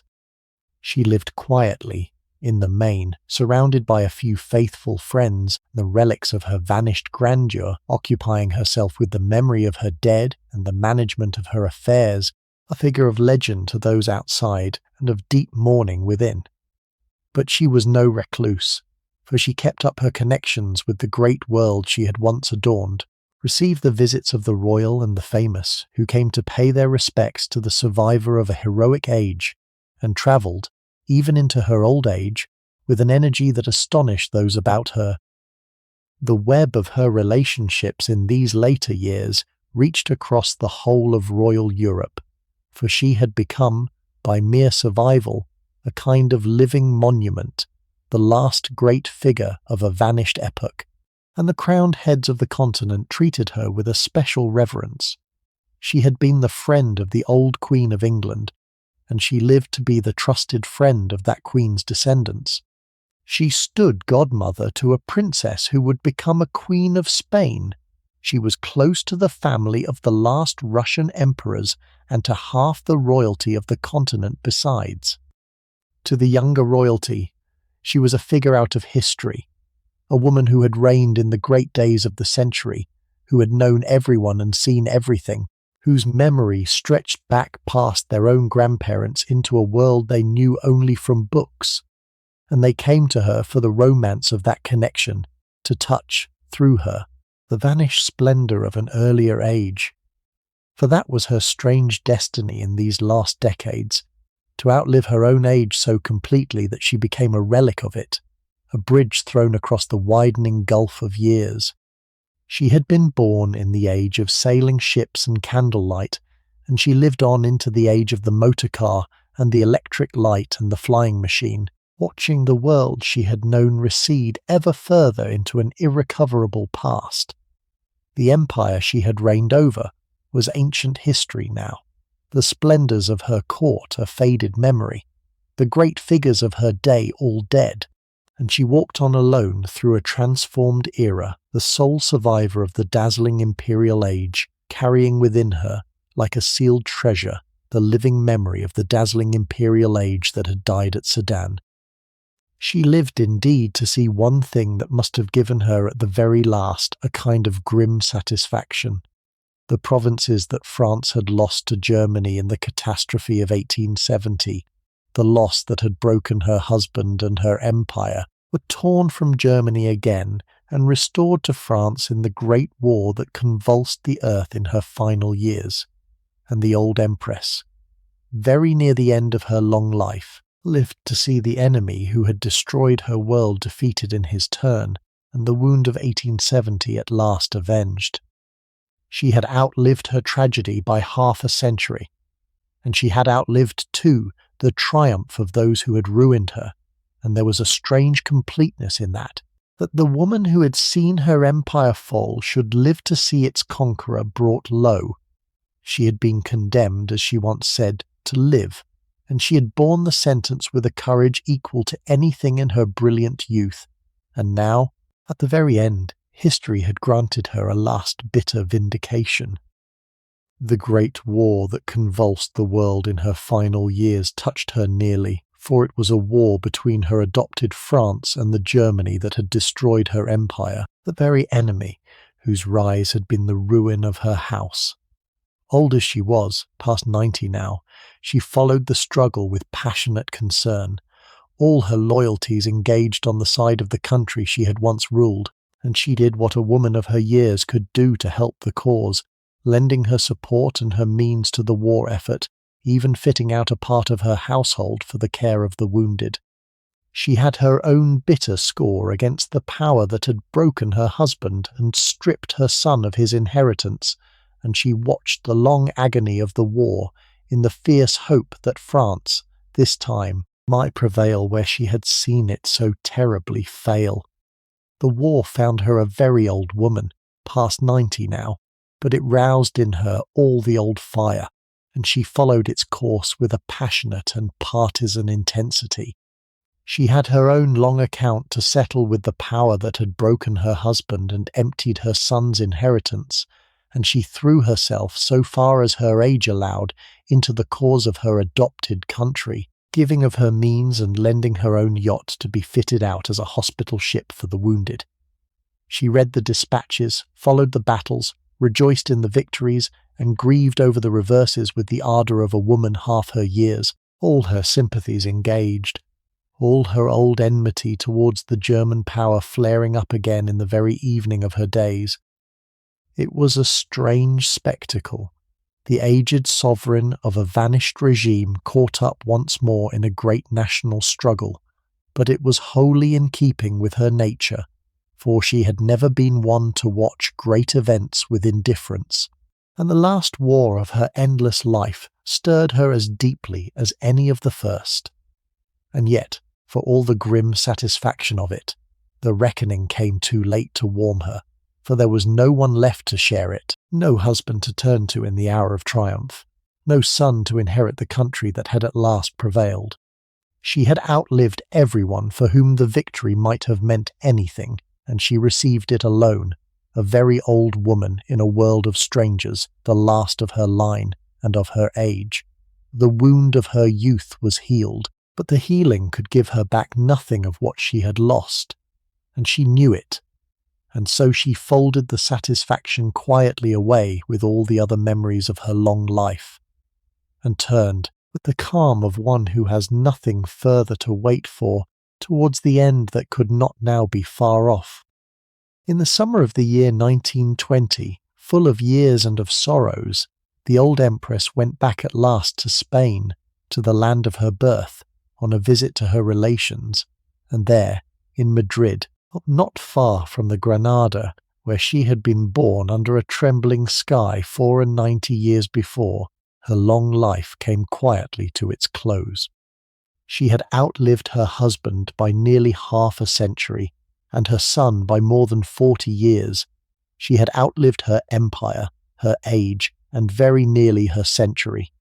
And she died at last, not as the tragic queen she had so long feared to become, but as a very old woman in her bed, surrounded by the respect of a world that had half forgotten the splendours of her youth. They carried her body back to England, to the abbey she had built at Farnborough, and there they laid her in the crypt beside the husband and the son she had mourned for so many years, the three of them together at last, the fallen emperor, and the murdered prince, and the indomitable empress who had survived them both. There was a deep fitness in the place of her dying, for she ended where she had begun. Some longing of great old age to look once more upon the land of her birth had drawn her south, in her last summer to Spain, the country she had left as a small child, and to which, Across the whole vast arc of her life, she now at last returned, and it was there among her Spanish kin that the end quietly found her. The girl who had become a French empress and then an English exile came home at the very close to the country that had borne her, so that the long wandering circle of her days shut upon the point where it had opened, the southern land of her birth receiving back in her 95th year the child it had sent out so long before to so dazzling and so terrible a destiny. Few lives trace so complete a round, from Spain to the summit of France, and the years of exile in England, and home to Spain again at the last. She had feared all her life to share the fate of the doomed queen she so revered, to be cut off in her splendour by a violent and a tragic end. And in the event her fate was the opposite of that. Not a swift and bloody death at the height of her fortunes, but a slow outliving of everything she had loved, a survival so prolonged that it became itself a kind of trial. She had once said, in the depth of her sorrows, that she seemed condemned to live, and so in a sense she was sentenced to walk on for half a century past the ruin of her hopes, the last mourner at the grave of a vanished world. Yet she had borne the sentence with a courage and a dignity that nothing could break, and she died at last, not crushed and broken, but calm and clear and indomitable to the end, a very old woman quietly closing a very long account. And so the final act of the imperial drama was played out not in France at all, but in a quiet English county, where the three of them came to rest together beneath the dome of the abbey she had raised. There is a strange irony in that ending, that the dynasty which had ruled in the Tuileries and dreamed of restoring the glory of the first of its name should lie, at the last, in the keeping of the country that had once been its great enemy and became in defeat its refuge. The first Napoleon had ended his days a captive of the English on a far ocean island and lain for a generation in its custody, and now his nephew and his great-nephew, the last of the blood, lay too in English ground, watched over by their imported monks, the whole grand adventure of the house come quietly to earth in a corner of Hampshire. She had made that resting place for them, and in her own time she joined them in it, and there the long story ended. The empire and the glory and the half-century of sorrow all gathered at last into the silence of a single tomb. And so her story comes to its rest, and it is a story like few others, for there can be few lives that rose so high and fell so far and lasted so many years. She had begun as a Spanish girl of no great prospects, and made herself, by beauty and will and fortune, the Empress of the French and the most famous woman in the world, and she had then lost, one after another, every single thing that fortune had given her, her throne, her country, her husband, her only child, until she was left with nothing but her memories and her grief and her astonishing endurance. There is a temptation to see in her only the tragic figure, the woman crushed by misfortune, the foreign empress who lived out the fate of Marie Antoinette in a slower and more lingering form.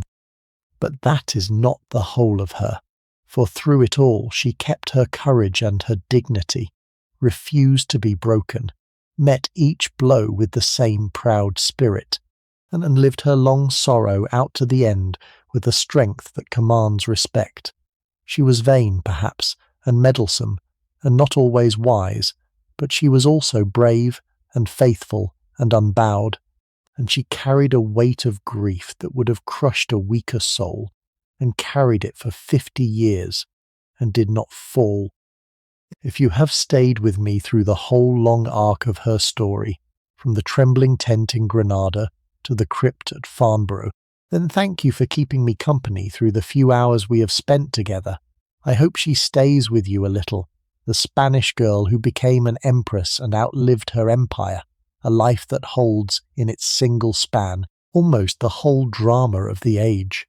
If these evenings in other centuries are something you would like to find your way back to, you are welcome to subscribe, and another life, another age, Another story will be waiting for you whenever you need it. There is no hurry. There never is here. Sleep well. Stay warm.